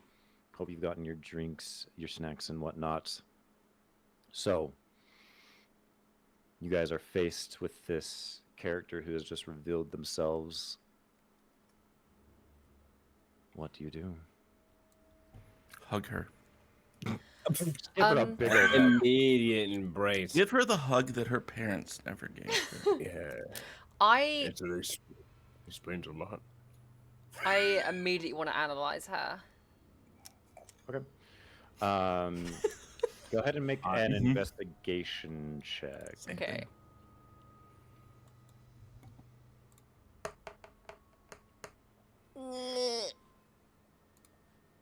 Five. Me too. Part of her is a spider. She may have anywhere between you're not... 6 and 10 legs. Yes, that is a good insinuation. You notice, like, you can see clearly where, as Sigismund has told you, he cut her in half. You can clearly see where she has been somehow stitched back together on this grotesque spider-like body. Mm-hmm. The other thing that sticks out to you, specifically, Kimura, that I won't necessarily ask for a roll for, is her firearm. As the firearm is very familiar to you. Not much unlike your own, though there is a optic on it. There's a little glass optic on it, which means it's made for more long-range excursions, more than your rifle itself. Mm-hmm. You know that this is a creation and equipment for the Onyx Legion, specifically esteemed and high-ranking captains. The captains in your regiment have a name for this rifle, as it packs more of a punch. It is very nasty. The name that they have given it in the Onyx Legion is Bad News. And the she good news? has it trained down on you guys at the moment. We're gonna get it for you. Okay, now, Kimura's on the other side of the room, but if anybody can see her and read any form of body language from where they are, Kimura immediately stiffens the fuck up. 2 reasons.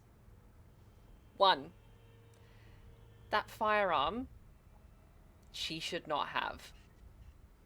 Second of all, you do not want to be on the business end of that rifle.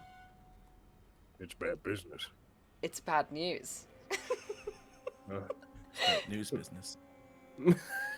Bears. No, Bad it's news bad, bears. it's bad, no, it's Bad bad. news. It's bad Bad business news, news. Bad news bears. Today in economics, the global market is Number crashing. one killer. So she's visibly like very rigid, but like defensively so. She usually has a little bit of looseness about her where she's like, this is combat. I know what's going on here. She don't want to be on the end of this thing. Cool. Yeah, Knock. I'm just wondering. This is a real quick question. How high up is she? Like 15 feet. Cool. Just wondering. Knock looks to Aiden, who's on his side, says, Have you seen her before?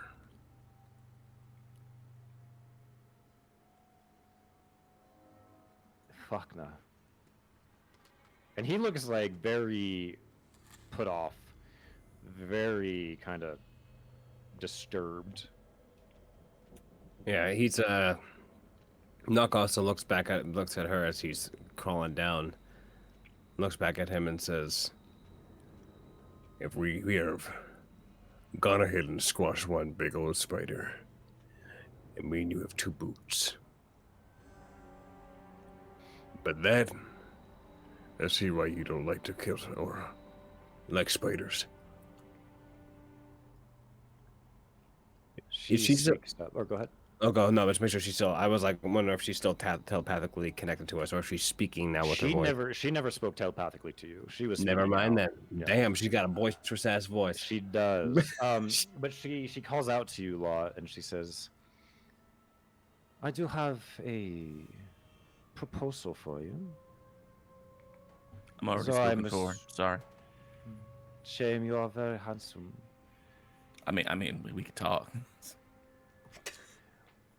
I will let you leave this place unmolested, unharmed.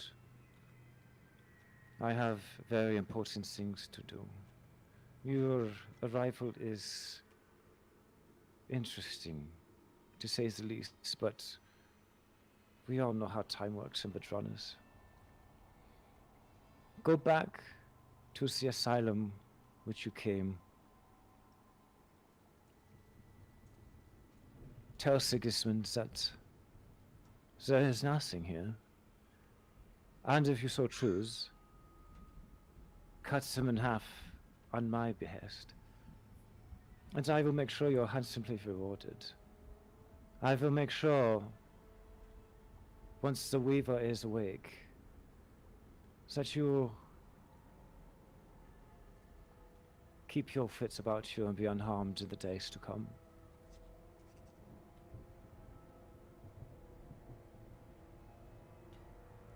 How do you even know that your patron is even telling you the truth?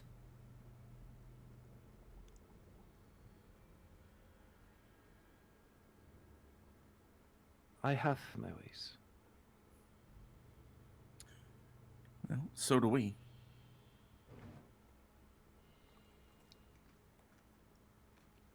So?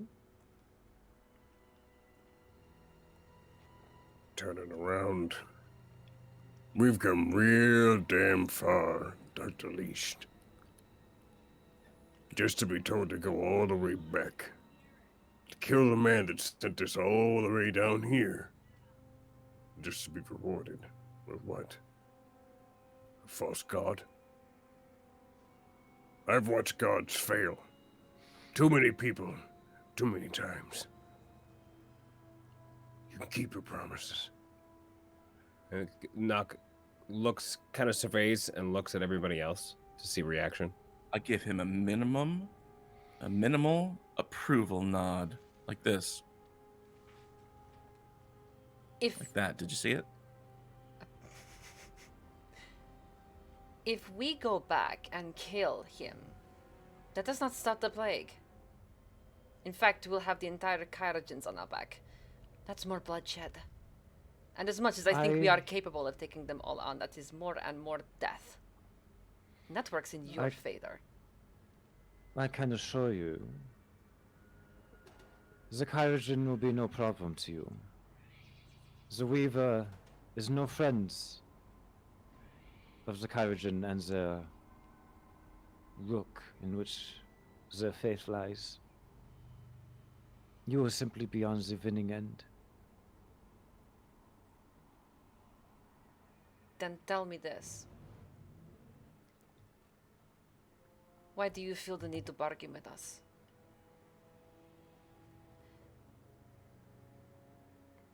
You outsiders present opportunity. And in the case of your Goliath friend here, I can make sure that his maladies are cured. Something that would take Sigismund a fairly long time.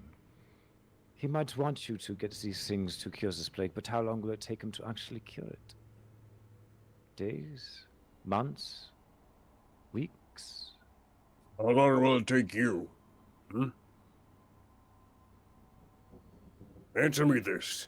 If there's gonna be any type of bargain, and you're betting my fate on it, how fast can you go ahead and cure us? Once Gurgatar has awoken, then anything is possible.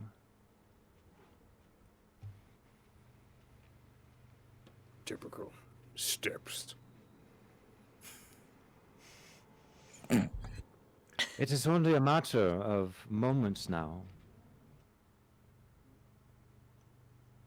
I have collected enough soul stones, enough spirits to give to him. He is ready.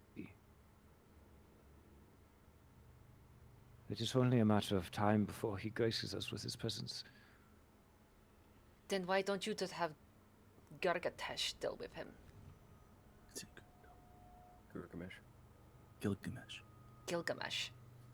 Gargatesh. Gilgamesh. There's a lot of G names for things. Once Gurgatar awakens, he will be focused on Zaruk, the king of the Kyrogin. The pawns are meant for the pawns. You do not send the king in to kill the foot soldiers. That's right. Send an assassin and do your work.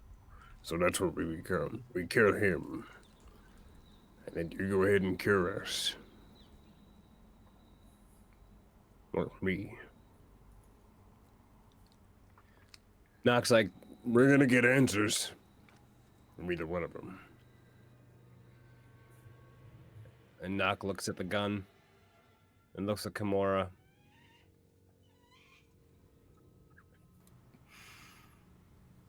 Kimura looks at And I don't. Nock. And I don't think that it belongs to you.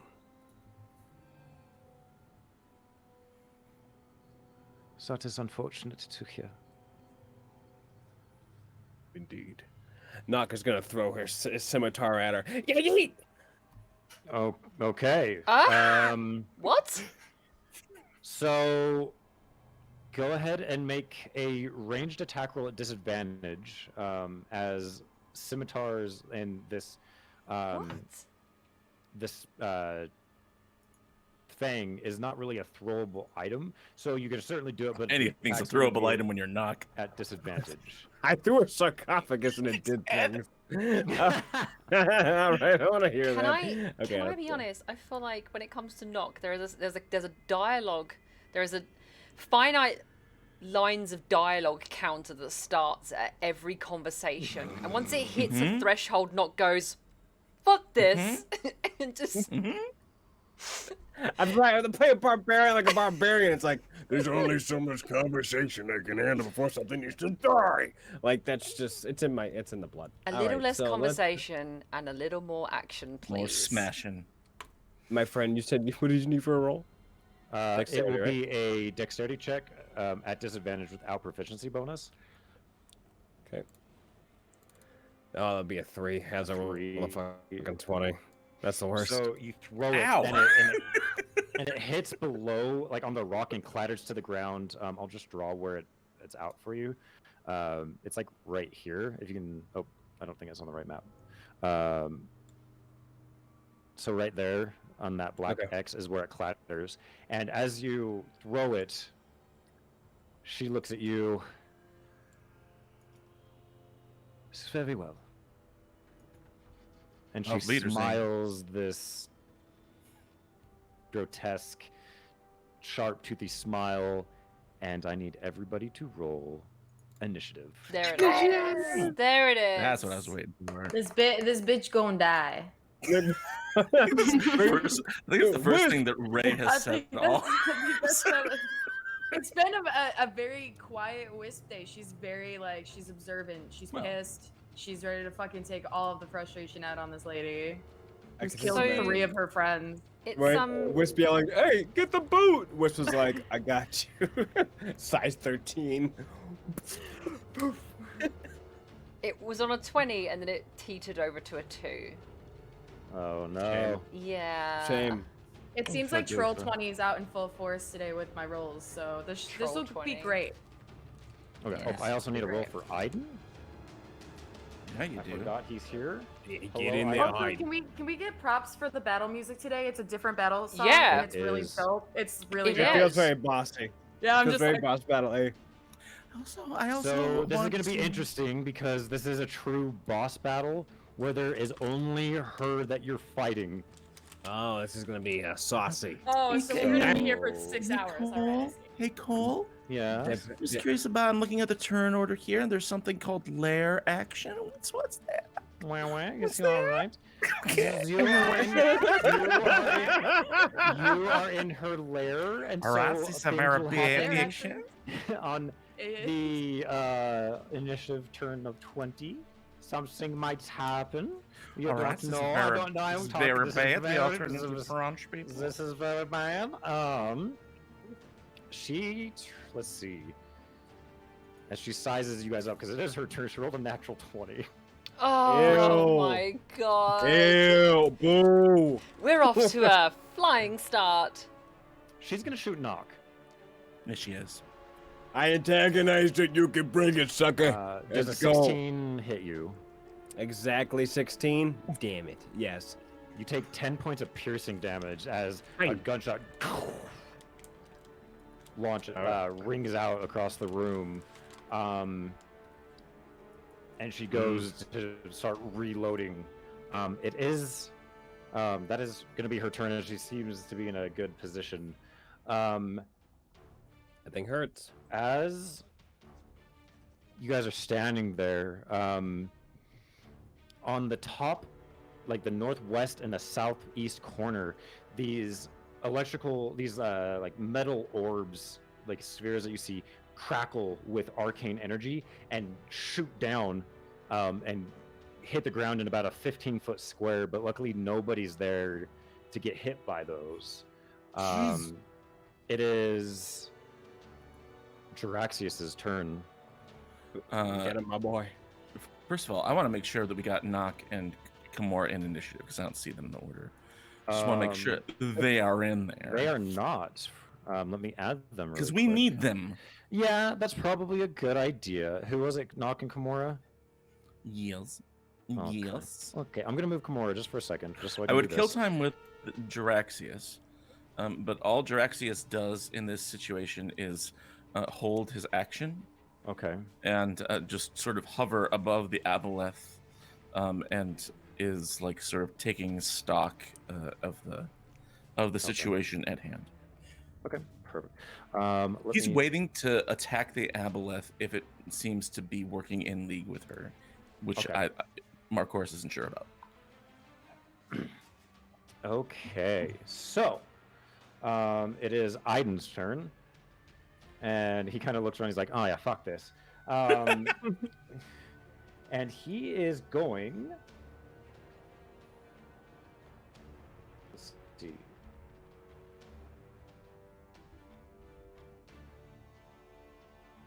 Blah, blah, blah, blah. I should have.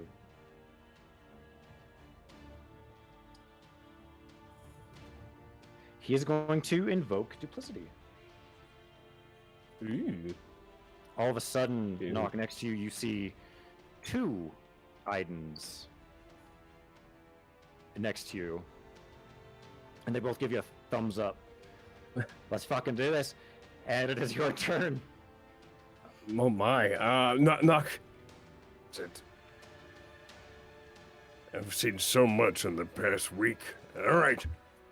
It says he takes off. He starts running towards the spider.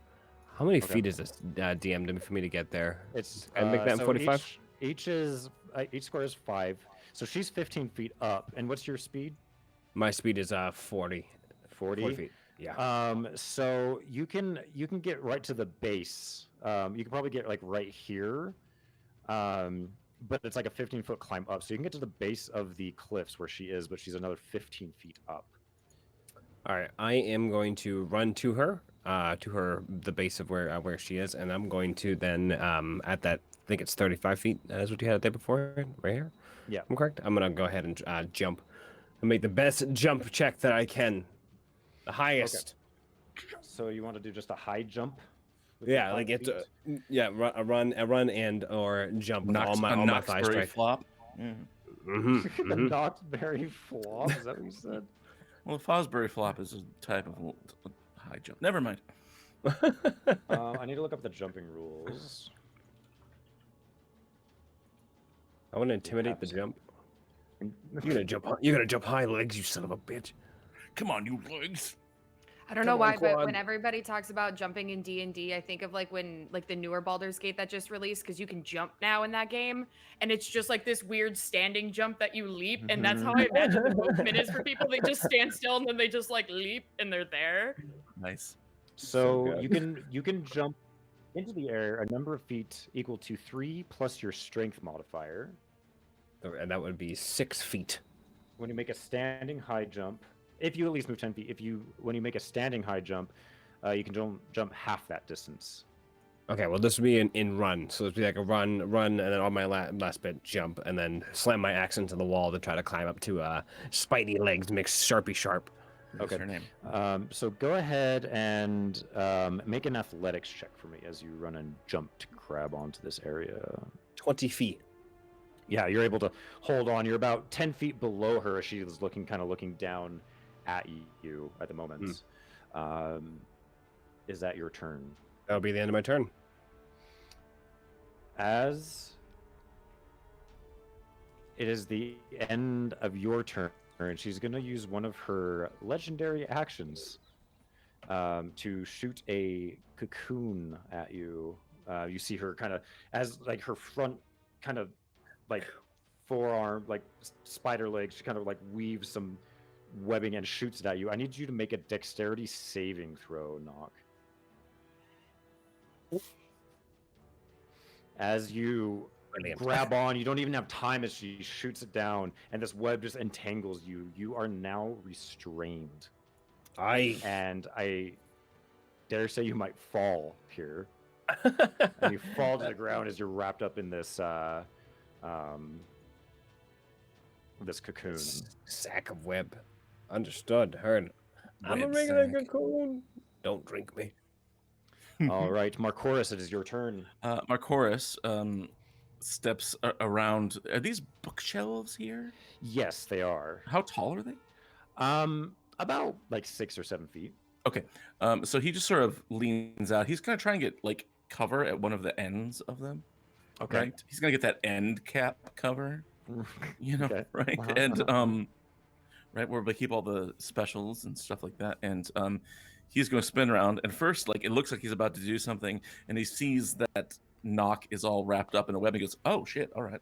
And then like, didn't expect that. And then he's going to fire off 2 Eldritch Blasts at this lady. Suka Blasts. First one is a 16 to hit. 16 misses. Dang it. Okay, Oh. he's going to fire again. A 20. A dirty, filthy 20. 20 will hit. Nice. For 4 whole points of force damage. 4 force damage. Okay. And look at that chip. he is going to, as like kind of the end of this turn, do I have an idea what would get knocked out of these webs? Like with burning them or slicing them open or... It looks like maybe like they don't look super strong, like enough to like cause some like distress, but it looks like someone could maybe cut them, burn them, or rip them. Then as the last part of his turn, and really this wasn't the action I prepared, but he's going to shout out to Jerry. Jerry, help Beefcake out! And just out to nowhere because Jerry's still invisible. Okay. And I'm guessing Jerry won't be able to do that until his next turn. Yeah. So he'll just sort of give that as like a flavor command. Okay. Perfect. All right. That's the end. And he ducks back into cover. All right. Kimura. Yeah. Mm-hmm. I got really low. Okay. Right. Well, Kimura is just gonna start taking shots, baby. Basically. Yeah, it's gonna be 2. It's gonna be 2 pistol shots from where I'm standing. Okay. Basically. So, I'm the fighter equivalent of an Eldritch Blast right now. Okay, well, I'm gonna take 2 shots with sharpshooter rules. Okay. Yes. So, shot number 1. 11 does not hit, I assume? 11 does not hit. 11 does not hit, okay, yeah. And the second shot. That's even 12? 12. 12 probably doesn't hit. 12 does not hit. Perfect. Does she have, like, thick-looking carapace stuff going on? She does. Okay, can we, yeah, she's hitting shots, but then they're hitting mass, but they're just bouncing off. Yeah, they don't seem like they're doing a whole heck of a lot. Yeah, they're just, yeah. All you can hear in the corner is just poof, poof, and nothing's happening, so, yeah. With that, she garbles something, holsters the pistol, and then goes to get the rifle. Okay. And that's literally it. That's her turn. Perfect. All right, Wisp, you are up. All right. I'm going to move slightly to this way, so I'll move 5, 10, 15 feet over here, just kind of like in this, I'll move 1 square back, kind of like in this corner. Mm-hmm. And then you see her take out from the little patch, the little component patch that she has, a ball of tiny ball of fur. You see her kind of kind of rub it in her hands, put it in her mouth. She chews it for a minute, and then she takes out a piece of coal. When she takes out the fur and the coal, she smudges it together and then kind of like flicks it almost like you would a match. And all of a sudden this darkness kind of shoots out from her fingertips and emanates over, and I'm going to cast darkness over the eye. Okay. In the middle of the room. It's a 15-foot radius sphere. Okay. That's a big and it's ring concentration. Right there. Yeah, it's concentration, so just let me know. Non-magical darkness cannot penetrate it. People with dark vision cannot see through it, and non-magical lights can't illuminate it. That's not the right shape. Go away. Go away. Go away. Go away. Go away. Fuck. Denied. This is fine. Fuck! Anyway.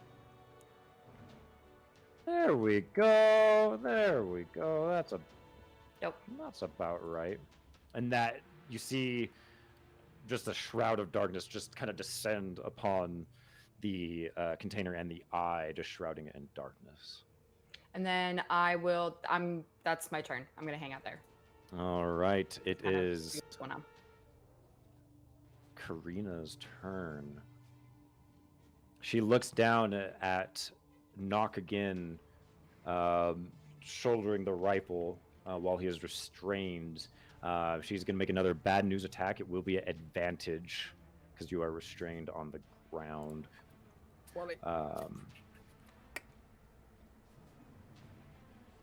That's a 25 to hit. That would be a yes. For 10 more points of piercing damage. Yeah, we could take it. All right, so another bullets rang off, and you see just pierce into the web as it kind of just hits Knock over on the side of the ribs. He's just like, ah, You're gonna fight me like a lady spider. Get me out of this. She just laughs, and she's gonna skitter around the edge over here. No. That is her turn. not the skitter. As far for the lair, you see the opposite of the northwest, or the northwest and southeast areas. You now see the southwest and northeast areas as the electrical current hits those instead and slams down. Luckily, no one is there. But it is Jerry's turn. Xeraxius, devourer of hope.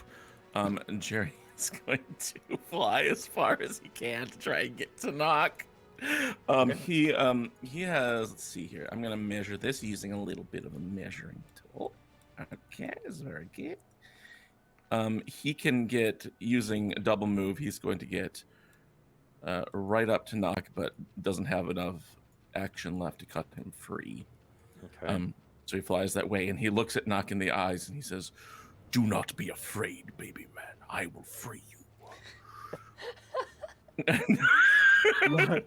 Knock Tiny just little has imp. his eyes closed and just grimacing with his teeth. Just fucking. Jerry! That's the end of Jirax's turn. He uses all of his movement to flutter over to Knock. He's also invisible. Just to call him a baby man. Baby man. You baby man. All right, it is Aiden's turn. Yeah, double trouble, double dragon, double cat. Let's see. That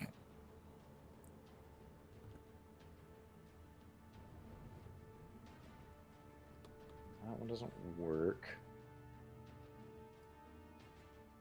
All right.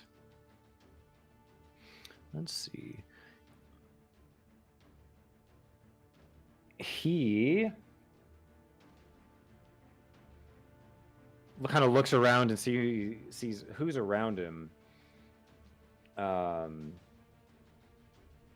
he's like, he looks at Marcoris and he looks at Wisp and he says, just remember, cat's on his side.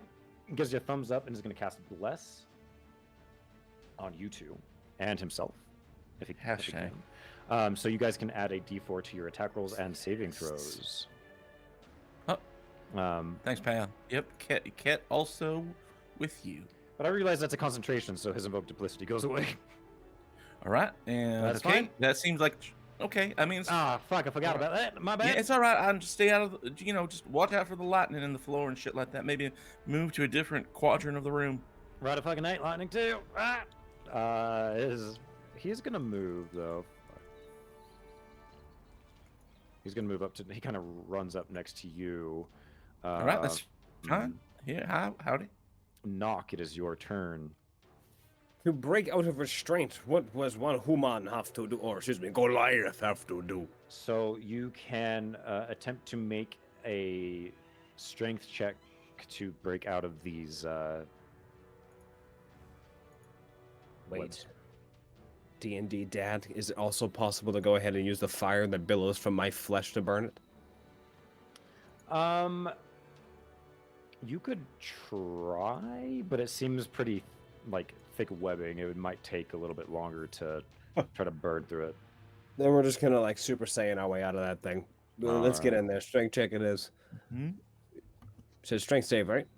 Yeah, that'd be fine. 25. Yeah, absolutely. You're just flex a little bit. It's like. Yeah, yes. I yell when I do it, and all the web just flies over my chorus. I mean, all over Draxius. And then he's invisible, so you see this shape covered in webbing, just sort of floating there. And, is that you are welcome. Said you've done nothing, tiny imp. And then he goes. He looks around. Is there? The spider has now moved. Still up high, 15 feet up high. About, yeah. Can I make an attack roll? With what? A fire blast. Yeah, firebolt. absolutely. So you use half your movement to stand up, and then you can make a an attack roll, which is, I believe we decided it was a d20 plus your charisma. C.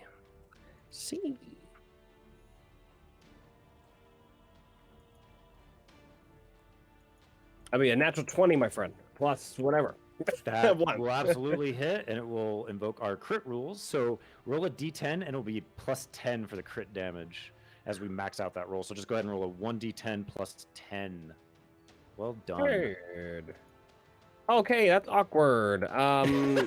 So is it forward slash R, right? Slash R, Fuck yeah. me in the mouth hole. I'll eventually learn.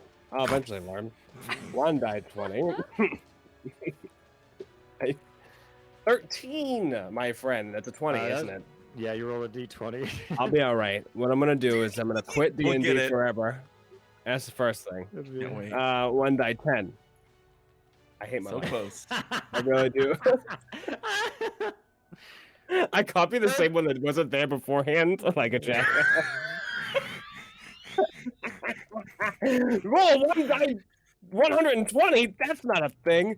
Watch the struggle boss roll. 8. Nailed it. So for 18 damage with that crit roll, well done. As the fire kind of coalesces around her and burns a little bit of the clothing, and like little cinders kind of fly off her clothes. You hit her decently well, my friend. Oh, yes. You do have 15 feet of movement if you want to use that. Yeah, let's go ahead and also move my way up north. I was right there, so 1, 2, 3. Okay, so you'd have to go. You can't go right there because there's That's bookshelves in because your of way. bookshelves. Yeah. So go back towards Macoris. Okay, I'll stop there. All Hey, right, get out. Marcoris, it is your turn. Marcoris strolls casually around Iden. Bam, bam, bam, and he's going to go right over here. Same sort of deal. He's trying to get cover at the end of the staircase, and then he's going to blast again at her. First one is a 21. 21 will hit. For 9 points of damage. Okay. Pow pow. And then second one is also 21. That 2 hits. For 5 more. So 14 total. All right. And then he just sort of looks around. He's like making a guess about where that lightning's going to strike next, and just sort of stays right there next to Nock. Also, I forgot to roll bless on those hits, but they hit anyway. They hit anyway. Yes. Alrighty, Kimura, it is your turn. Well, the rifle is out, and it's time to fire, basically. Yeah. She's going to take a little longer. She's actually going to crouch down, and she's going to take a little longer to identify probably a weak spot, which is not the carapace. Probably go for the fleshy bit. Go for the fleshy bits. Go for the fleshy bits. She is still going to sharpshooter rules this, though. So here we go. Wish me luck. All right. How does a 24 strike you? 24 does hit. Hell to the yeah, baby. Big ouchies. Okay. I'll take 27 points of piercing damage, please. Wow. Okay. Wow. Absolutely, that hits. Wow. You hit her in the shoulder, and her takes a big hit, and you can see that she's bleeding quite heavily. Anything else you'd like to do? Yeah, she is also. What Kimura is going to do during that, as soon as she fires that, she's going to roll herself over her back and then behind the darkness while she reloads. Okay. Okay. And are you just gonna? Is that where you want to be? Is right where you're at? Or are you no. be Bear with me because farther? I'm running Okay. 2 screens. So Right. okay. Nope, you're good. She's probably going to go to about there, closer to Wisp. Okay. Perfect. All right, Wisp. It is your turn. Okie dokie. Let me see real quick how far this distance is. Oh yeah, I'm gonna close this gap. I'm gonna spend a key point and do Step of the Wind to move 80 feet. So that will get me literally all the way over here. And then some. So I would like to go into this court. It's probably there. Go into that corner, and how tall is the wall again? 15 feet. I'm going to just throw a dart at her. Okay. Because that's all I can do at the moment. So I'll just I'll kind of as I'm running, so almost like Naruto running, I take out from under my patch. I keep all my darts on the side of her. She kind of just takes one out underneath her wrapping, and she's just gonna toss it up there as she's getting towards the wall, and I assume she's pressing up against the wall. So she kind of loops back around the darkness. She runs, she shoots this dart off, and then she's just gonna kind of brace herself against the wall. And I will say, as you run through the darkness, you are running a little bit blind. I'm running around the darkness, not through it. Are you running around it? Oh, okay. Yeah. Okay. So that's why it cost me 50 feet to get there diagonally. Okay. So I just had enough to go around. That makes sense. Okay, perfect. Yes. Perfect. I got a 24 to hit. 24 does hit. That's 6 points of damage. All right. And then I'm braced up against the wall. That'll be my turn. Okay. And at the end of her turn, she's going to use another one of her legendary actions to move back over into this direction. Let me just kind of sidle her this way.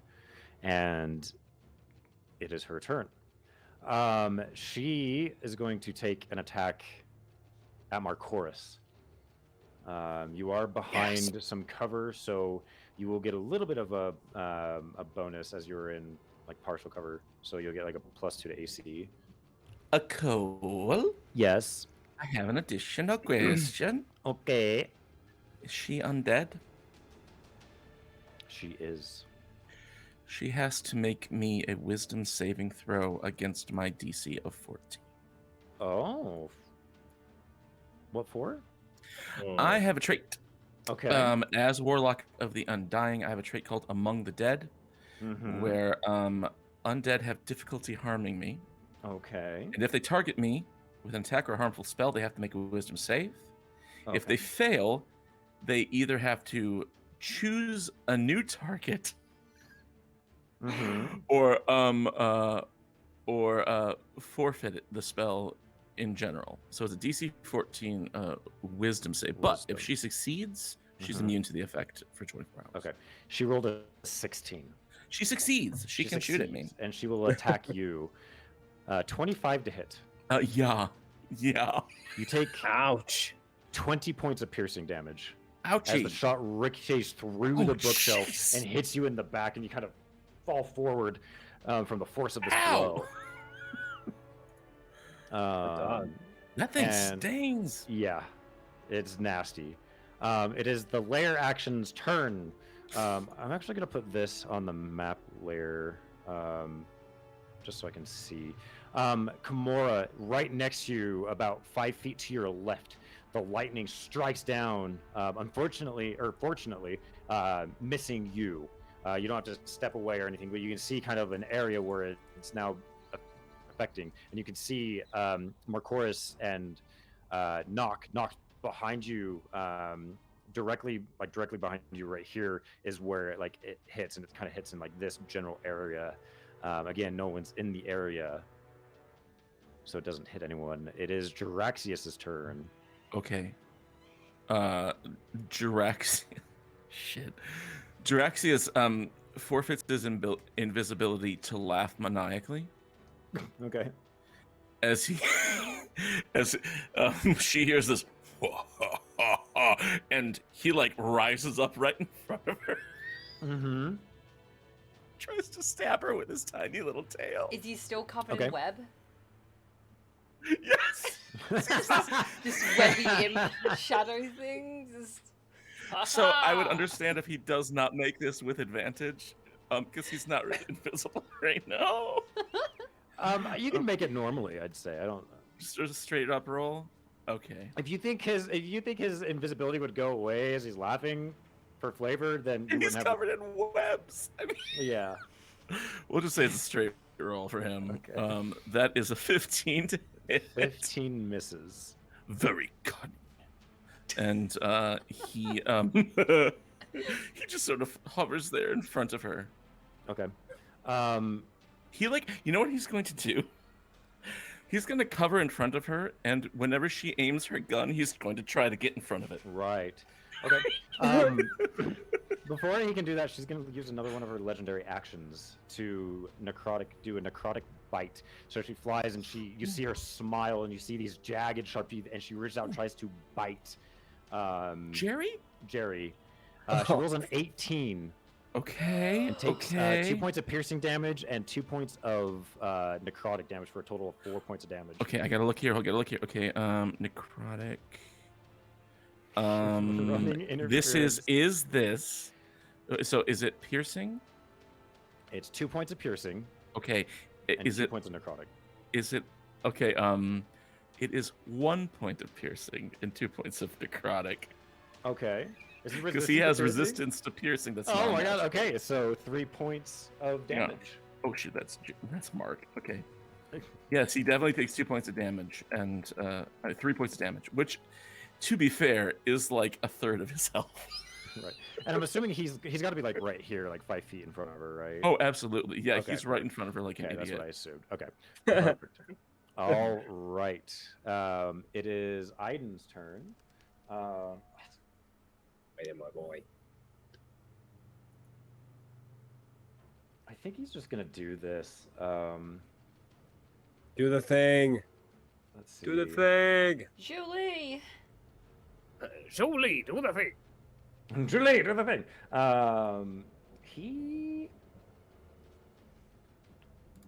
Fuck it. He's gonna do it. He's like, all right. He turns to you, Marquardt, and he says, "Wish me luck." And he good luck. disappears as he misty steps right up next to her. Pops right there. It'd be like right there because she technically takes up that space. And Misty Step is a bonus action, and he is going to make an attack with his mace. Actions. For 21 to hit for 7 points of damage. That's max damage, boy. As she turns and looks at him and glares. Knock, it is your turn. You're damn right it is. All right, I'm gonna get up there. I watch him like as like I get ready to go ahead and make my move. I watch him disappear to her. I'm just like, all these powers, all this flying and everything else too. I'm really the dumb one. Oh no! He starts running. He's gonna run and use all his momentum and being to try to get up to this spider. Okay. So it'll be 15 feet to get there, and then make an athletics check to see if you can get up the other additional 15 feet. Use them quads, my boy. Okay. Yeah, you're able to climb up and get like right next to her. All right, so I jump up and with one cleave of my axe, I pull myself up one more with my hand. Now I'm up at her, and I'm going to then swing my axe at Milady. Okay, go ahead and roll your attack. That would be an 11. 11 misses. I'm going to turn that bad bitch back around and swing at her again from a second attack. Swing again. Swing at him. Yeah. Get it. 24 get it. Does hit. Sweet. For 15 points of damage. Alrighty. Yes. So yeah, it's immediate climb up there, and like as soon as I'm like up in her face, that first swing happens as I miss, and as I'm about to come back down, I swing her and hit her again. Do my best. I like bounce off her legs, if you would. She got sharp legs. We collide legs. She does. She kind of looks at her predicament, and she's going to use another legendary action to move even more. This does not provoke attacks of opportunity, as she's very lithe and kind of like dodges out of the ways of your attacks. 5. She moves back over into this corner. She's kind of backed herself into a corner, but she's away from literally Big Boy. Is that your turn, Knock? You have a bonus action, I think, if you have anything. Does she invoke an attack of opportunity from Aiden or Knock? No, with this legendary action, it does not provoke attacks. Yep. So. Okay, so if I have one more action, I can attack her one more time. No, just run away or no? You have a bonus action, so if there's anything you could do on a bonus action, you can do something. That'd be a negative, so that'd be the end of my turn. Perfect. Marcoris, it is your turn. All right. I'm busy engaging with the chat, Cole. Oh, how dare you? I'm just kidding. We love our chat. We're such wonderful people. I'd love to get up closer to this lady, but I think what Marcoris is going to do is, I think he's going to just sort of peek around the corner again. Okay. And just mutter a low incantation, be like, so sad, must be bad to die twice. And then he's going to use that to cast Mind Sliver. She has to make me an intelligence save. I'm guessing her intelligence is good, but let's find out. What is the DC? 14. She rolled a 16. Okay. I try to pry into her mind, but it does not work. And so Marcoris ducks back into cover. Alrighty. Kimura, it is your turn. You cannot currently see any of your compatriots as this darkness is kind of shrouded up in like a 15-foot sphere, so you can't actually see. You can maybe see just the top of Karina, like you can maybe just see her head poking up, but you can't see the entirety of her body, nor can you see Marcoris, Wisp, Aiden, or Knock. Yeah, that's absolutely fine. So basically, before she dipped into the area that she's in, Leech was basically there. So after reloading, she's gonna round that corner and re-identify target and fire again. Okay, because you ignore cover. I do. Do you ignore full? That's kind of tough. No, I don't ignore full. It's 1/2 and 3/4. Okay. Oh, I guess you move. I guess if you're moving, you're fine. Yeah, yeah. She's gonna round back, and basically, Leaked has moved, but she's moved back to where I originally fired on her. So that's not a problem. And we're gonna take the shout. We're gonna take the shout. Yeet. Okay, right. Let's go. Sharpshooter rules engaged. Yeet. More like Dr. Karina. Yeet. I'm actually gonna. This bitch empty. I'm gonna use a grip point for this. Okay. I'm gonna use this to give myself advantage. So I'm gonna deadeye this, basically. Alrighty. Okay, we're going for the fleshy bits again. So, gonna give myself advantage. Here we go. Sharpshooter rules. Engage! Fire! There's a 19 hit. Just barely. Ooh. Cool. Alright, we're there. We did it. And roll for damage. That is 26 points of piercing damage. Jesus Christ. Okay. God. What's the point of having a barbarian? I should have been a bard. She's not looking great. And then she'll duck back behind the darkness again. Usually, you'll notice that Kimura does use cover tactics, but she doesn't like to put herself in a position where she can't see the enemy move, and she's doing that. And it might be noticed, I don't know. Right. At the end of your turn, she looks around and kind of sees her situation, and she looks at Aiden. She's like, "All right, enough of this." And she's gonna shoot another cocoon at Aiden, who needs to make a dexterity saving throw. It's a 12, which fails just barely. So Aiden is now restrained. I'm just gonna do that for a second. And Wisp, it is your turn. Because you see Aiden just get wrapped up. He's kind of standing there and he's fighting against the webs at the moment. All right. So I would like to try and scale this wall to get up to the bad bitch. Okay. So if it's possible to use 15 feet of movement and get up there somehow. Yeah. So what I'll say, so her she has a pretty big square of range where she's at. Like you can get maybe like right here into one of these squares, which would put you in range. That's only 10 feet. So you could probably get it. It might be kind of tough to reach her and attack her, but you might be able to do it. Okay. Yeah, fuck it.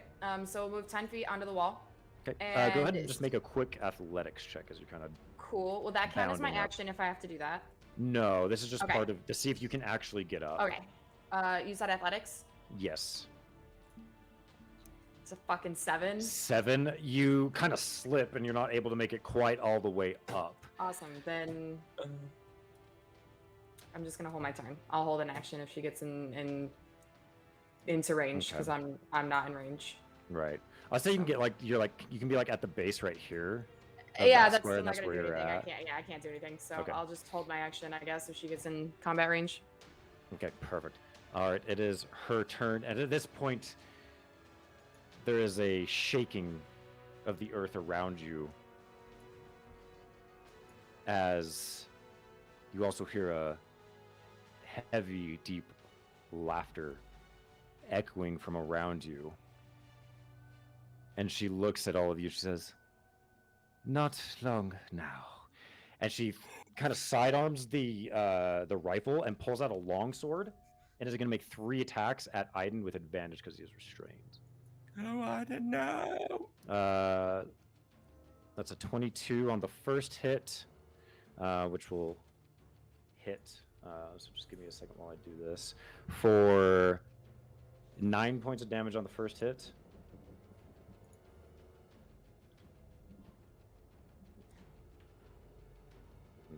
Did it properly. And then her second attack is a 20 for 6 points of damage. Oops. Did I do that right? I don't think I did. Okay. That's fine. I got it there. And then the third attack is a 16, which will miss Aiden. So Aiden's not looking too hot, but she takes like 3 swings at him. And it is the Lair's turn. It strikes in the 2 opposite directions in this area and this area, not hitting anybody. Jiraxius, it is your turn. It is my turn. I will avenge the stupid drow who is tied up in webs. And he's, you know what he's actually going to do? He's going to go up and try to cut Aiden free. Okay. Go ahead and make a strength check for Jiraxius. Sure. I'm sure this will go great. It's a 6. A 6 is not enough. No, well, it was. If it helps, it was an 8 on the die for a 6. Right. 8 would still not be enough, unfortunately. Okay, all right. He flies up behind. He starts kind of scratching at the webs. He gets like a few strands, but not enough to actually break. Why are you holding still, drow? Help! Is that Jiraxius' turn? Yeah, he's just being an asshole. Right. As it's Aiden's turn, he's like, "Oh right, all right." He's like, "Glad I like you more than I like them fucking spiders." And he's gonna. He makes a strength check, which is a 6, and he's not able to break free as he's struggling. We are the same in strength. He kind of looks, it just kind of glares at you. Knock, it is your turn. All right. The rock that the spider is on, I'm on as well. We're all technically on a platform. Yes, you're now yes? on that upper area. Yeah. All right. I am going to run and choose the use my feet charger and try to push I'm gonna push the fuck out of that spider. That's what I'm gonna try to do. Is that water underneath? You're not sure. You haven't got a good enough look, but it is a cliff of some sort. You have not seen. You don't know what's behind it because you can't really see. It's just kind of a dark abyss. Yeah, I'm gonna go ahead and Knock is gonna. You see me. He runs. He jumps this tiny gap there, and he runs, and he's just going to run with all of his strength and like both of his arms put in front of his face. He's going to hit this. Try to hit the spider. Okay. What does Charger do again? If you can remind me. No worries. Once I find it, Charger. Yeah. So if you move at least 10 feet in a straight line immediately before taking this bonus action, you either gain +5 to your attack damage, or you can push the target 10 feet, 10 feet away from you. Is that on a successful attack? Yes. Okay. So go ahead and make your attack roll. So a 7 is not enough. As you clash with Karina, she, like, with her front spider leg, she kind of braces it, and like she slides a little bit to your strength, but like her other 6 legs are like holding her in place, and she's not going anywhere. Okay, and then I'm going to, as he stops, I'm just gonna push off, and then as my bonus, I'm gonna use my second attack and swing at her with my axe. Okay, I think that should be fine. Go ahead and attack. 22. 22 does hit. Fitting. Well Double done. fitting and back fitting. Oops, I just royally fucked up. Okay, goes right there. I accidentally like completely took out all of her health. No, she was at. Sorry, I'm trying to remember what she was at. She was a little bit under half. Right. All right. I'll put her at. She was about to give there. up. She's about to say, She's "I'm about to give up. sorry."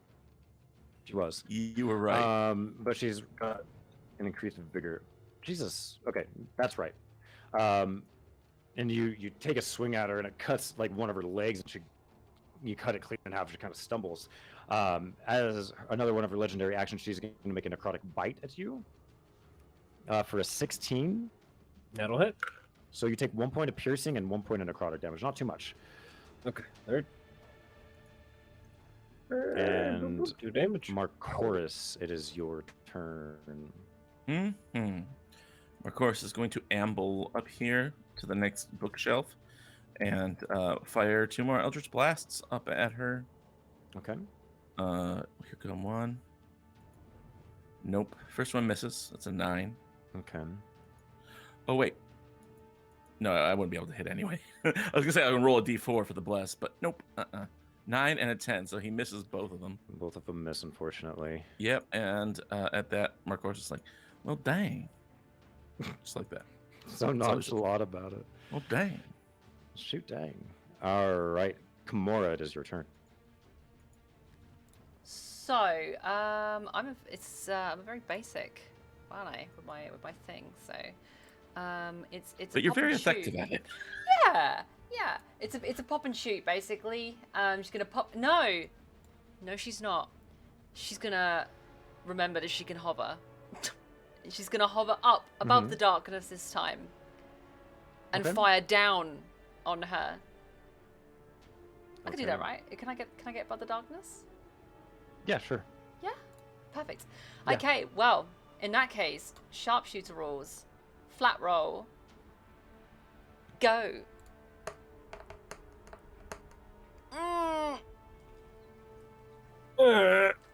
That is a 2. Yeah. Does that cause you to misfire? It's a misfire. All of a sudden, you aim up and try to take a shot. Fuck.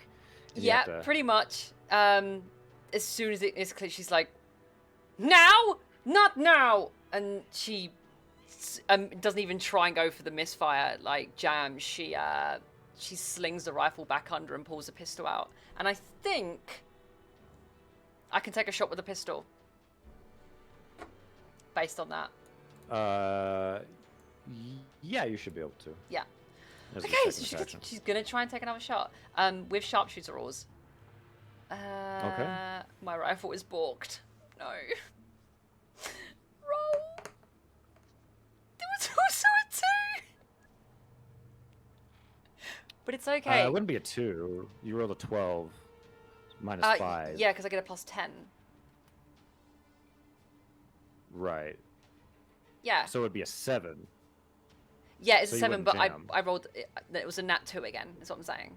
Oh, is it on a natural? The natural roll that you jam, or? Yeah, it's a natural. It's a natural roll. Are you it's sure? jam. I think it's the actual full roll. Then it would be impossible to misfire that way. No, it wouldn't. The Would it? pistol's okay though, because that's a misfire rank of 1, not 2. Right, so you should So- be fine for now. Okay. Yes, we'll look so that up later. that one just bounces entirely. Okay, that's- perfect. Literally my turn. That's All that. right. That's that done. All done. Wisp, it is your turn. I would like to try once again to climb the 10 feet up the fucking wall. Do monk shit. To hopefully do cool monk shit. Then fuck those 7s. Athletics. 15. Will that There get me you up the go. wall? That will get That's you my up the wall. first roll over a 10 all night. Just want that to be said. Okay, so I would like to say fuck this bitch, and I want to take a two-handed quarterstaff attack against her. Okay, go ahead and roll an attack. Beat that ass. Hold on. You're that's blessed. The wrong thing. I am blessed. Yeah, But that's only You're on attack and saving throws. So right. I don't, and not on damage. Where's my actions? Okay, here we go. Sorry. That's a 21. 21 hits. Okay, so this is two-handed damage. So that's a crit of 12. Well done. And then on my offhand, actually, you know what is this? Okay, I want to try to use I can hold on. I want to make sure that I can use this on with a melee weapon attack. Oh yeah, I want to expend a key point to try to do stunning strike. Okay, perfect. Go So ahead. it's a constitution saving throw of 12. Okay. Do you have to succeed on the attack or no? I hit her, so that means I can do stunning. Oh, You can so you're decide using a key after point. the If attack. it, yeah, I can decide Right, afterwards, right, and it's not a bonus action. It's just attached That's right. to it with my key points. You just have to use a key point. So it's like, Yes. what kind of saving throw you said? Constitution of 12. Constitution. She rolled an 18. Okay, that's fine. She's not stunned. I'm going to do my second attack, which I'm going to, after coming up, I imagine I climb the wall, and as I kind of push myself up, I take out my staff and kind of come down and whack her, like over the thorax with it. And then as I kind of like land next to her, I want to take my elbow and kind of do like a jab to her side. Okay. For my second attack, so that'll be an unarmed strike, Okay. which is a 21. That will hit.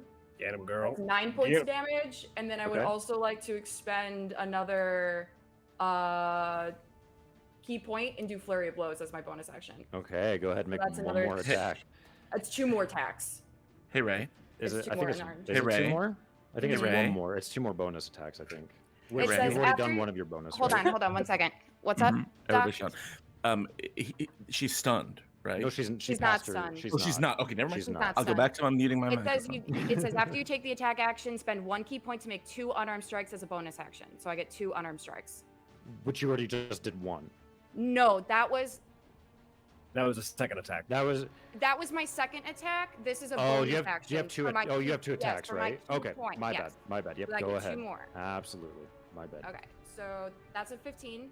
15 misses. Okay, I have a D4. Okay. And I Four think to- that next time four. I'll tell you. You need to. I think we need to roll it before the result is known. So that's my bad. Yeah. But yeah, go ahead and Ooh, roll. Is Go ahead and roll. that what it is for Bless? Yeah. I think it's before Okay. the result is known. But go ahead and I roll it would- because that's my okay, bad. Oh, I so wasn't- close. I wasn't known. Wait, 18. well, 18 hits. Okay, so that'll be 8 points of damage, Okay. and then another one for 16 plus the D4. Or D4. How do you do that with the roll? Because I don't know how to do that with Just the do roll. /roll 1d4. Just No, I know do how it to do that that, way, but you said we need to do the bless beforehand. It needs to be known you before. you need to decide if you're going to use it before you know the result of the attack. Oh, so before I thought say it was just hits, attached to everything, and I just haven't been rolling it if it automatically hits. Oh, I mean, you can do that too. That's Okay, perfectly fine, that's 'cause what I because there's mean. no. Yeah, I extended didn't. uses, Yeah, which we'll. I actually. I'll make sure to say that next time. Yeah, I'm sorry. I thought it was no, just that's an perfectly assumption. fine. So that's That's just gonna another- miss. Okay, cool. So then that's fine. I also did realize I forgot to roll a concentration check for our dear old Aiden, which, going back, Is he okay? he just I need to see if the bless stays up.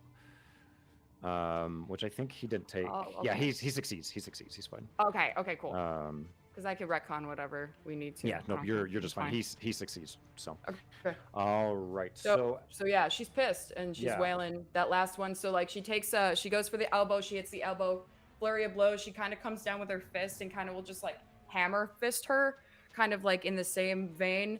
And then she tries to go for like a like almost a palm push, and the palm push she just kind of like moves out of the way, or like her her body kind of moves and she just like pushes into and like kind of stumbles into it. Okay, perfect. And then at the end of your turn, she's going to use her legendary action to use her skittering legs, and she's going to start making her way out. And she starts climbing down the cliff face and kind of disappears from view. Let's see.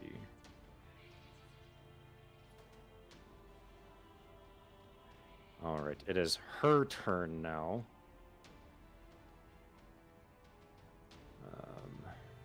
Tenacious D taught me anything. I need to jump into the mucky muck. There she is. So that is she kind of disappears into the darkness below the cliff. She seems like she kind of skitters down, and you can't see her at the moment. It is the lair action's turn. Kimura, as you are kind of hovering there, you look up and you see this electric energy start to sizzle, and it strikes down at you. I need you to make a Constitution saving throw, and you also take 4 points of lightning damage. Bogus. That's what I'm saying to that. Constitution. Yes. Yes. Okay, just a straight Constitution. Okay. Just a straight Constitution. I'm assuming that 11 probably doesn't make it. 11 is just lightning. fails. It just fails. Okay. As you get struck by this this electrical energy, you are stunned, and you are just sitting there hovering, and you kind of fall a few feet almost to the ground. You are stunned until the end of your next turn. Yeah, I'm gonna say a little bit like if you had Iron Man boots and you sent the wrong electrical current through it, and they kind of like sputter out almost, and I just there's a gradual drop to the ground essentially. Yeah. All right. Awesome. Jiraxius, it is his turn. Finally. Jiraxius flies to the edge. Okay. And plummets. like he's giving chase down the side of this cliff. Okay. Or whatever. And I don't know, you have to tell me if he can catch up with her using his 40 feet of flying. So he kind of flies over, and he can't see her. What does he see? Like, what is the situation? He sees a like a dark abyss, and some maybe 100 feet below. It seems like there might be an end, but I don't know what his dark vision range is. Jiraxius's dark vision is a beefy 120. Okay, so he sees water under jagged rocks, kind of peeking out from this abyss about 100 feet down, but he sees no sign of where Karina may have gone to. Okay, and then I mean, just he sort of like communicates that back and just communicates through Marcoris, and on Marcoris' turn, he'll let everyone know what he sees, but you know, it's like, you know, there's no sign of her. Okay. It is Aiden's turn. He's going to try to break free of this webbing again, which he rolls a 6 again and fails. He's like trying to struggle. He's like, all right, big boy, I know we had our differences, but I ain't as big as you. Can you get me out of this fucking thing? And that's his turn. It is your turn, Nock. Yeah, Nock walks over to Aiden and gets real close as he starts grabbing at the webs, and he's like, you know, maybe I should keep you tied up. I'm not sure if I'm liking all your peepers and the way you've been looking at me as of late. What fucking papers are you talking about? I don't like fucking papers. I think you got me mixed up with your friend down there. Yeah, right. And he goes, right, and rips him free. Okay, go ahead and make a athletics check.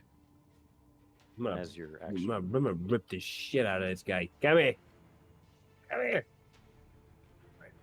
Spring check. Athletics. I lied. Okay, that'll do it. You just kind of grab around the cuff of his like shirt, but you just grab the webs, just like tear it down, just like kind of. And I rip his shirt as well, and he reveals washboard abs. You'd like end up ripping his armor, but yeah, maybe you rip up like a bit of his shirt. He's got like some chest hair poking out. Ah, fuck yeah, some drone chest hair. Is it purple and lush? It's white. Hey, did your carpet match your drapes? Yeah, it's like pure white because he's got white hair and whatnot. Yeah. You still have your movement. Well, this thing is gone. If it went down, Nock is not gonna put himself over there. I will jump down though if I can move. Jump and then just like go whatever chorus is. I'll say it's relatively easy for you to get down. Sure, that should be fine. All right. Yeah. I'm just gonna just kind of, if it's okay to place myself next to my chorus. Okay. Yeah, for sure. My turn. All right. It is Marcoris' turn. I mean, Marcoris is looking around and sort of like at a loss here, right? He's like, yeah, you're not sure where she's at. He's like, all right, we don't know. I mean, even if we kill her, what are we supposed to do to end this thing? Does she have notes somewhere? And he's going to, like, he's looking for like a desk or something. Like, he figured she hightailed it out of here, right? And so he's gonna like start looking for some sort of solution so they can do the same. Okay. So where are you moving? He's looking for like, okay, this okay. is he's looking for a big box which on the side says how to end the curse. How to end the curse. Go ahead and make a perception check as your action. Okay, all right. I will do that. It's an 11. 11. So all along this right here, kind of this northern end, you see stacks of books and papers and all sorts of things. Mm-hmm. Unfortunately, you do not see the one that is labeled how to end. He just sort of shouts an encouragement. He's like, all right, she's gone. I mean, either she jumped into the water or something. Let's find what we're looking for. Yeah? Nock, like, as soon as he says that, his mind kind of perks up. And then he's like, I know. Nock starts running over towards the other side of where the aboleth is, and he tries, like, at the same distance. Yeah, we're still technically in combat, so oh, you never can't mind. move yet. Yeah, not quite yet, unfortunately. Mm-hmm. It is Kamora's turn. You spend your turn stunned, and you finally kind of get your grips and are free to move next turn. You're no longer stunned. Got it. Thank you. Wisp, it is your turn. If we're not really in combat and I don't see her, then I am just gonna stay where I'm at and hold my action to see if she comes back up. Okay, perfect. I'll hold a quarterstaff two-handed attack. Okay. So all of a sudden, right here, all of a sudden the glass crashes as she springs like forth from like the wherever she was, and she looks at Kimura and she says, "Your legionnaires trying to stop me as well. Not again." And she is going to make an attack at you. She rolls a 23 to hit. Now you're just picking on me. Yikes. It's the first time you've been hit in this whole campaign. Yeah, I know. I think you got hit by a bird once. Maybe. Oh, you hit the bird. That's different. No, I got pooped on by a bird. That's what happened. That counts. That's Natural true. 20 on the bird poop. Does a 23 hit you? Fuck yeah, it does. Yeah. Okay. You take 22 points of piercing damage. Fucking hell! Wait, was that from the rifle? Yes. Yeah, I told you it was bad news, mother. Okay, yeah. 22? 22? 22. 22, okay. It is the lair action's turn again. Fortunately for Kimura, it doesn't hit where Kimura is, but it does hit where Nock and Marcoris are. I need the pair of you to make a Constitution saving throw. You both take 2 points of lightning damage. To make a Constitution saving throw, yes? Yes. Third. Okay. Both of you are fine. You do not you get hit by this electricity, but it doesn't seem to be. It doesn't seem to affect you that much. I'm and you going guys to are make not stunned. a second save here to see if Nox Nope, Nox Intellect Fortress is gone. Oh, It's been up shit. this Yeah, whole that's time. true. Yeah. Wow, 86. okay. Alrighty. It is Draxius' turn. Jaraxius is looking over the edge of the cliff, just shouting, She is still gone. I do not see her. and that's Jaraxius' turn. Okay.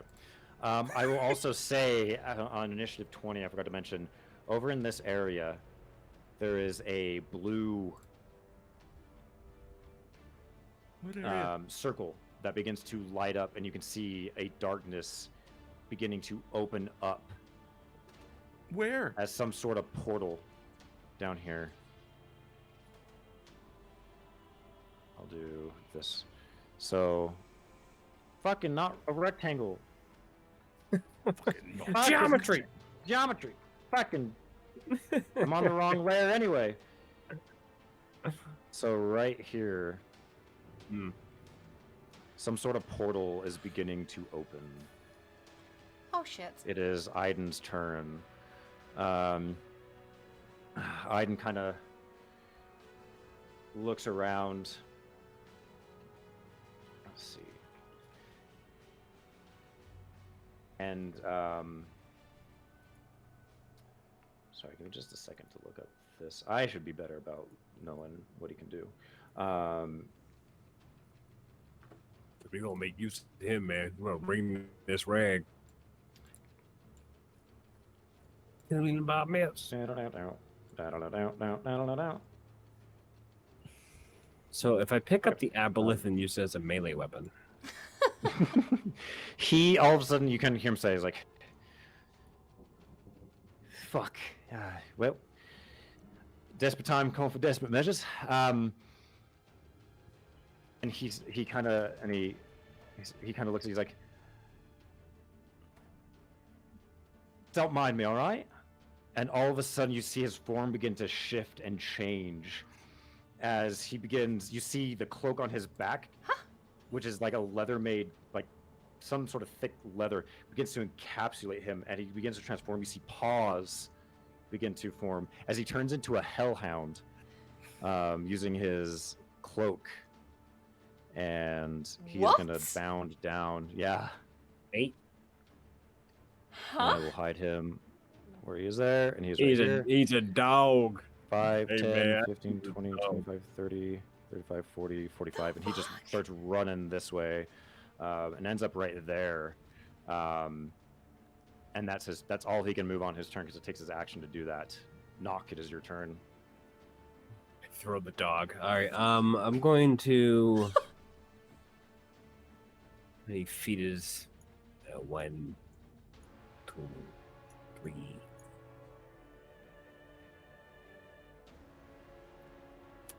Yep.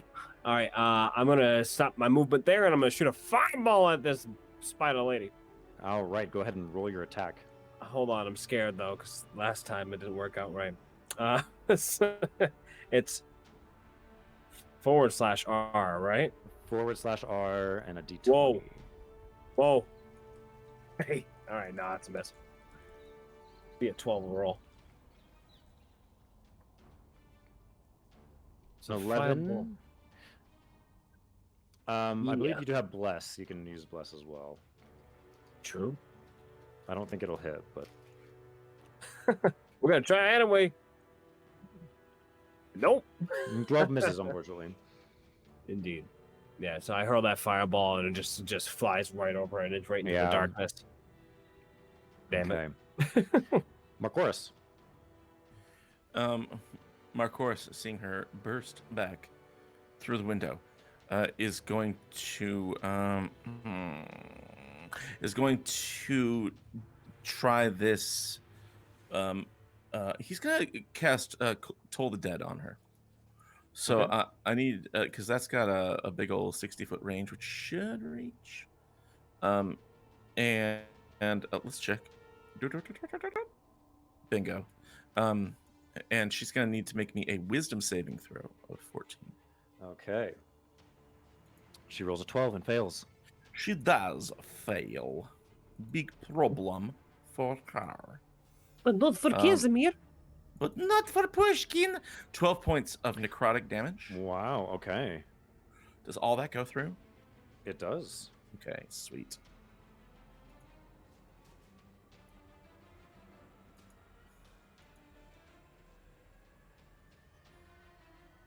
Was that your turn? He is going to.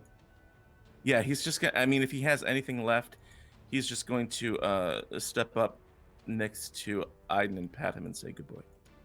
Okay, perfect. And then she's going to use one of her legendary actions to send another cocoon Nox way. I need you to make a dexterity saving throw, my friend. CC. Wow! You Blood succeed. You're able to get out of its way, expecting it this time. Kimura, it is your turn. Okay, rocket boots, engage! How tall is this darkness? 15 feet. Do you think I can make an arc to get over that ball of darkness? To where? Just would to you the other want side of it. go? What's your movement? 35? I would say, so it'd be like 15 to get right here. You would be like right about here. You wouldn't be able to get quite into it. You'd just be at the edge of it, but you'd still be in the darkness. Better yet, can I activate my... Why have I forgotten the name of it? My Dream Tailor's Eye and fire my shot in the same turn.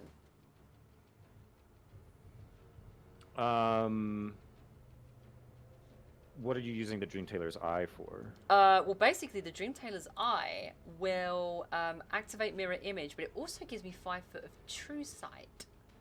So Right. technically, with True Sight, I can run through that area, right? You could. I mean, She you can can run go through through it, it but normally.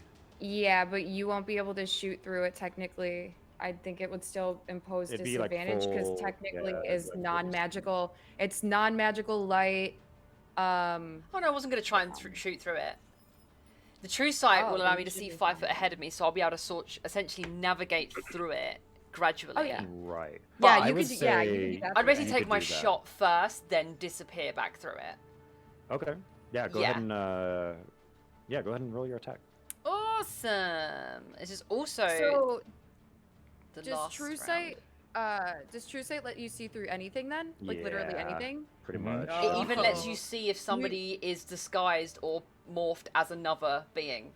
Right, illusions are. And Yeah. up to 5, so you just get So, it like- Only up to 5 ahead feet. of So, you? yeah, So if she I, can see Aiden as he really is. That's so If she gets close You all to him. curled up like this. Yeah. Yeah. It's Oi, literally I'm just a him. wolf. Yeah, it's like him on all fours. I'm a hound.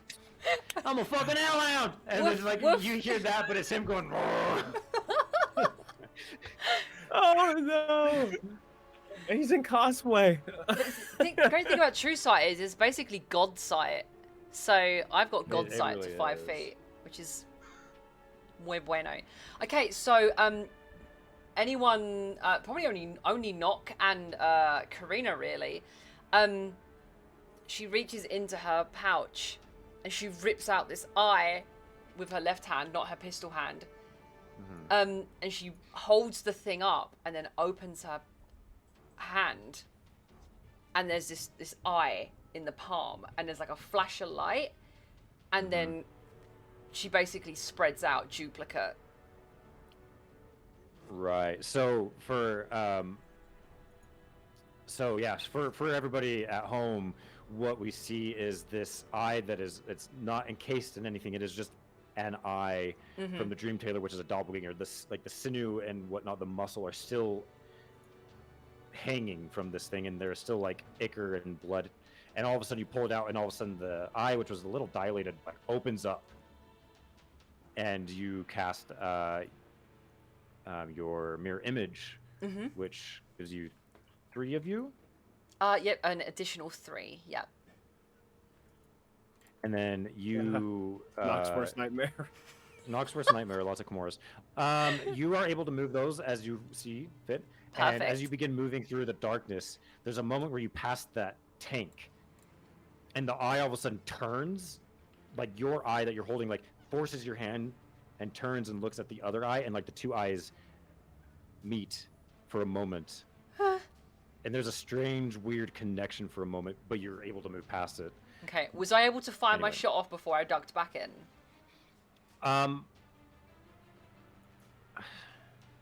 I will say that you can make one attack. I've already got one left in there anyway. I'd have to reload after that. Fine. Yeah. That's fine. Okay. Sharpshooter rules. Fire. 21. Ew. 21 hits. Perfecto. Fire. And damage is 20. 20. All right. She gets knocked back by the force of her, the force of the shot, and you move through this this darkness. 20, 25, 30, 35. So I'd get to about here, basically. And which one's the real you? Center one at the moment. Okay. I think that was 35. I started here, right?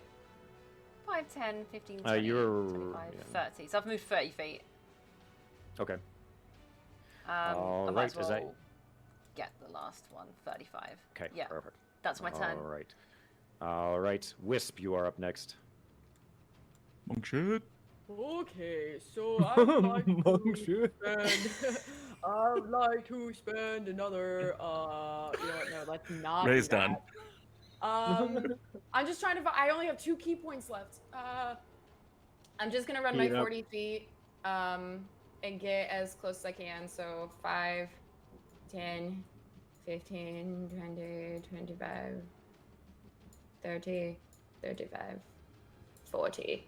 I'm gonna run right along, right along the darkness and kind of right up behind Nock, trying to get as close as I can to her. But that's actually, how far am I away from her? Am I 20 feet? Is that exactly 20 feet? Yeah. So you are actually a little bit closer because she takes up a bigger square. That's so, true. Okay. You are like 15. So You're once about again, 20. I run from one side of the room and threw a dart. Let's do the other. Let's run back to the other side of the room and throw a dart. So I'll throw one. Alrighty. 17 to hit. Does not hit, I don't think. You have bless. Oh, I thought he got this. Doesn't he? It didn't drop. Well, No, let he me didn't drop. see with his cloak. With his cloak, it might drop. Okay. If it's an item, it wouldn't, unless it allows him to That's- cast the spell. I thought he had something happen to him before that knocked off his concentration. No, and it kept it made up. It kept it Oh, up. he made it. Okay. It says you transform into a hellhound for an hour. It otherwise functions as a polymorph spell, which is concentration technically. But it's channeled through an item, so Yeah. I think that's But why it works. he takes the stats of a hellhound. I don't know if he'd be able to hold concentration. I'll roll it. What I'll do. Interesting. Yeah. I Because will. isn't it druid rules? Like, don't you kind of play it by druid rules in that instance? Because can't a druid wild shape and know still if hold concentration I don't on know something? if they can. I'm not sure. I honestly don't know. That's a good question. I will roll. I'm gonna roll a d100, Okay. and whoever wants to call high or low can call it. Okay. If you call it and you're right, the concentration stays up. If you're wrong, the concentration it goes drops. down. Okay. So, Ray, you want to call it? Sure, I'll call it. Okay, Low. high or low? Low. 71. So it drops. Okay. So you don't have plus, unfortunately. That's fine. That's a 17 then. 17 just misses. Okay, that's fine.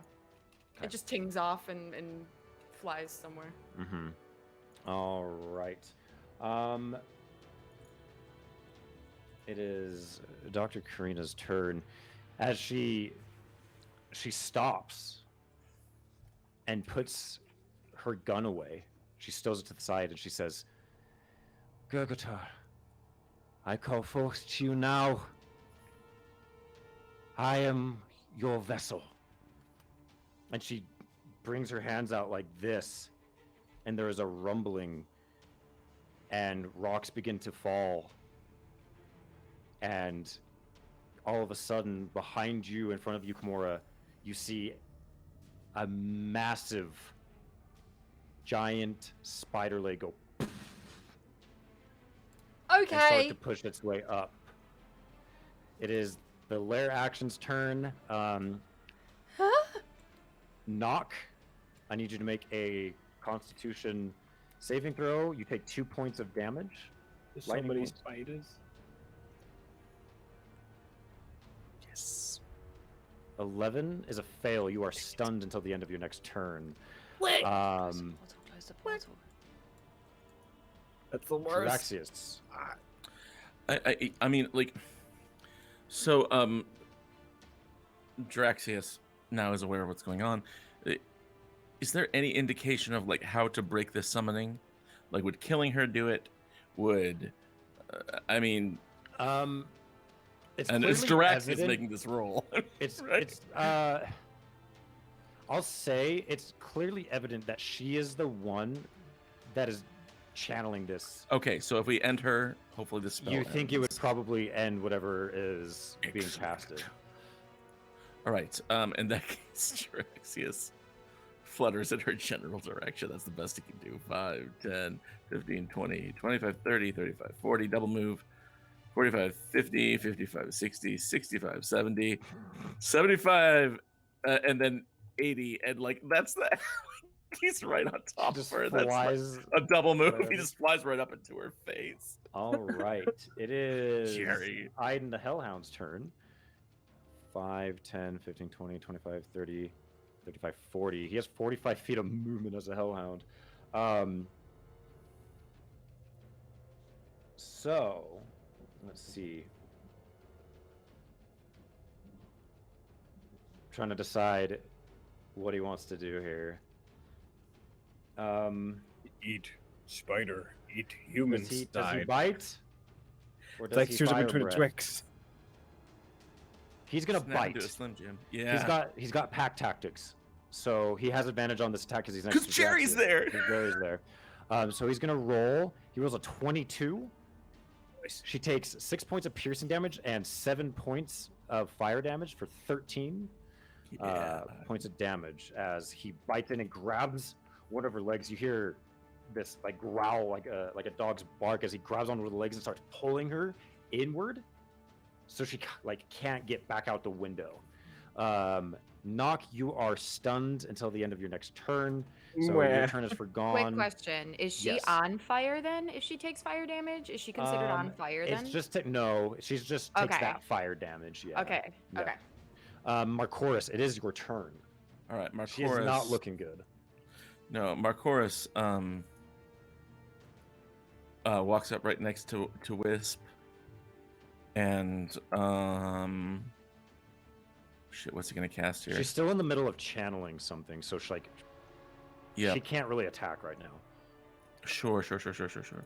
He just can't get close enough to like touch her, but he is going to he's gonna just click clack, gonna set off 2 Eldritch Blasts here, try and Okay. finish her. First one's a 15 to hit. 15 misses. Oh shit, I'm blessed. The bless is gone. Remember? It is. Yeah, Dang. because we rolled. All right. And Again.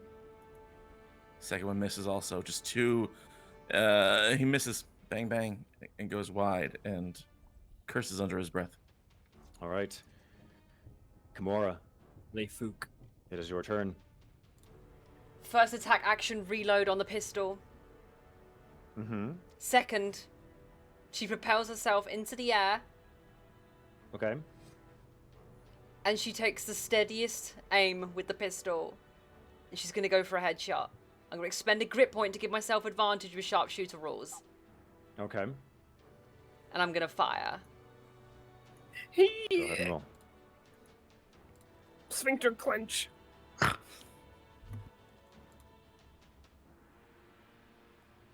Try not to be distracted by the giant spider leg that just crashed down next to me. Guys, wish me all the lucks. Wish me all the lucks in the world. Luck. 24. God. Oh my god. 24 hits. It's a 19 on the die.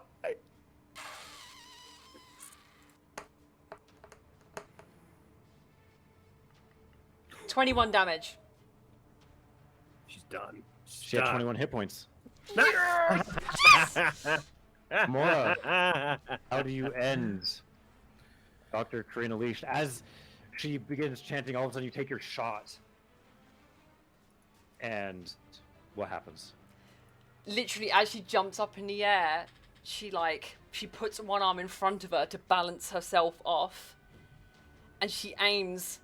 She goes, "Give us back our fucking rifle." And it's just... And it throws her fire hand back, and it's just into the head. And she's half in the window, right? She is. Okay, your choice. She can either fly back out the window or just collapse in the window. It's up to you. So she takes a couple of steps back as she begins, as she's finalizing chanting, she says, "Rise again." And she's like, and then she says, "Rise," as the shot goes through her head and just stops mid-sentence. And she kind of rises a bit and she falls back. And it looks like she's about to collapse out of the window into the abyss, but she collapses over the desk. Over the table, and half collapses in the ground. All of a sudden you see the portal behind you begin to close as another leg, and the portal all of a sudden closes, and all of a sudden you hear as two spider legs get snapped, and you see blood, this green bloody sinew just go flying as these two legs all of a sudden just go and crash with a shake as the whole room shakes for a moment.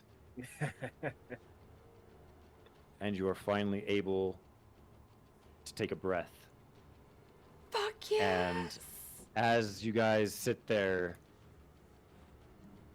take a breath and figure out what the fuck to do next, that's where we're going to end our session for tonight. Hell yeah, you guys. Oh my goodness. Close that book. Wow. Now we gotta go Close kill a the big book. bird. So, we will be back next week. For all intents and purposes, you guys will level up to level 6 because of this. We will sort out what happens next, what you guys find, how the fuck you guys get out of here. We'll figure all that out next week.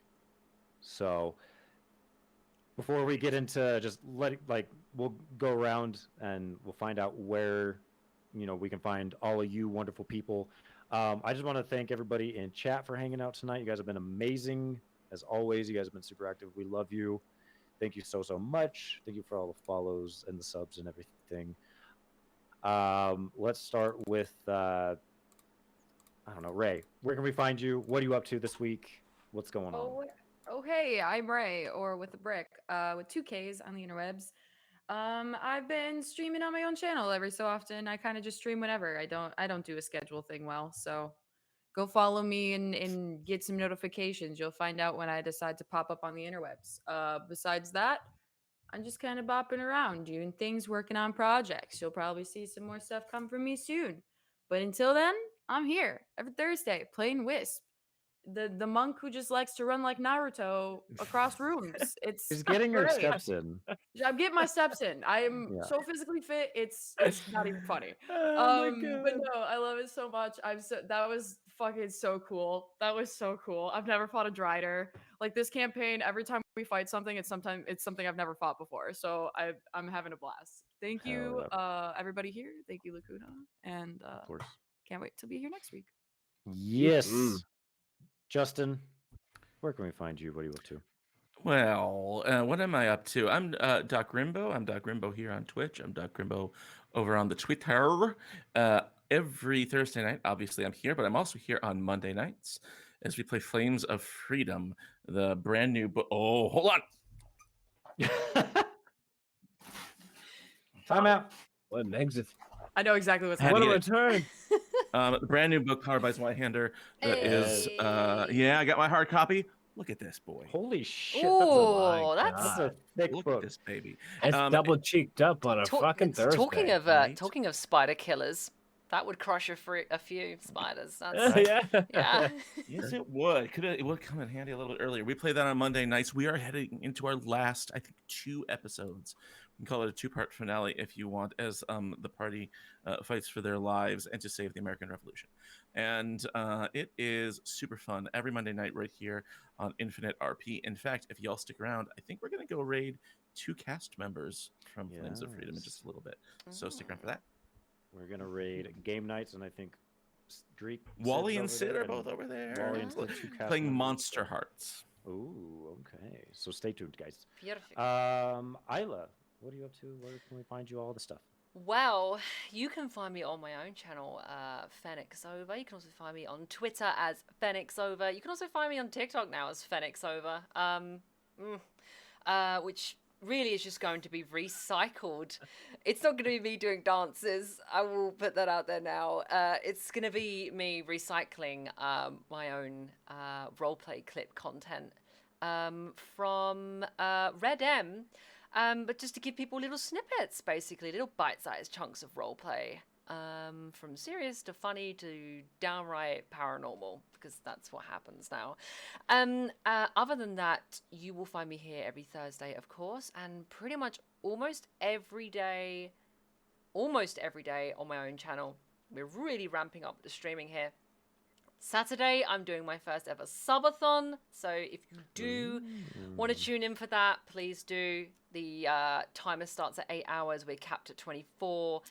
It's 1 minute for a follow, 2 minutes for a sub. So even if you don't sub, you can still torture me by adding more time on and preventing me from sleeping. But that's okay, because I don't need sleep. That's fine. Tomorrow, and I don't know what channel this is going to be on, but if you pay attention to my socials, I'll probably be putting out an announcement. I will be playing in a one-shot. I'll be playing as a one-shot guest appearance in a Spectaculars campaign, which is a superheroes campaign. However, I will not be playing a superhero. I will be playing a supervillain boss. Oh, that's exciting. Yes, I will. So expect me to do a really half-assed cosplay and talk as if I want to step on your throat for pleasure for about 3 to 4 hours. But yeah, yes, Tesla rightly said in chat, it is essentially just Bianca. But there you go. It's Bianca ASMR. Pretty much, yeah. So yeah, if you're interested in watching me dominate, by the way, I'll be going up against 6 other player heroes at once. Oh God. So if you want to see some fucking chaos, then just tune into that shit. Check my Twitter out, see the socials. I'll tell you when and where, and you can come and watch. Other than that, then that's me. I've taken up a lot of airtime. Let's roll on. Hell yeah. No.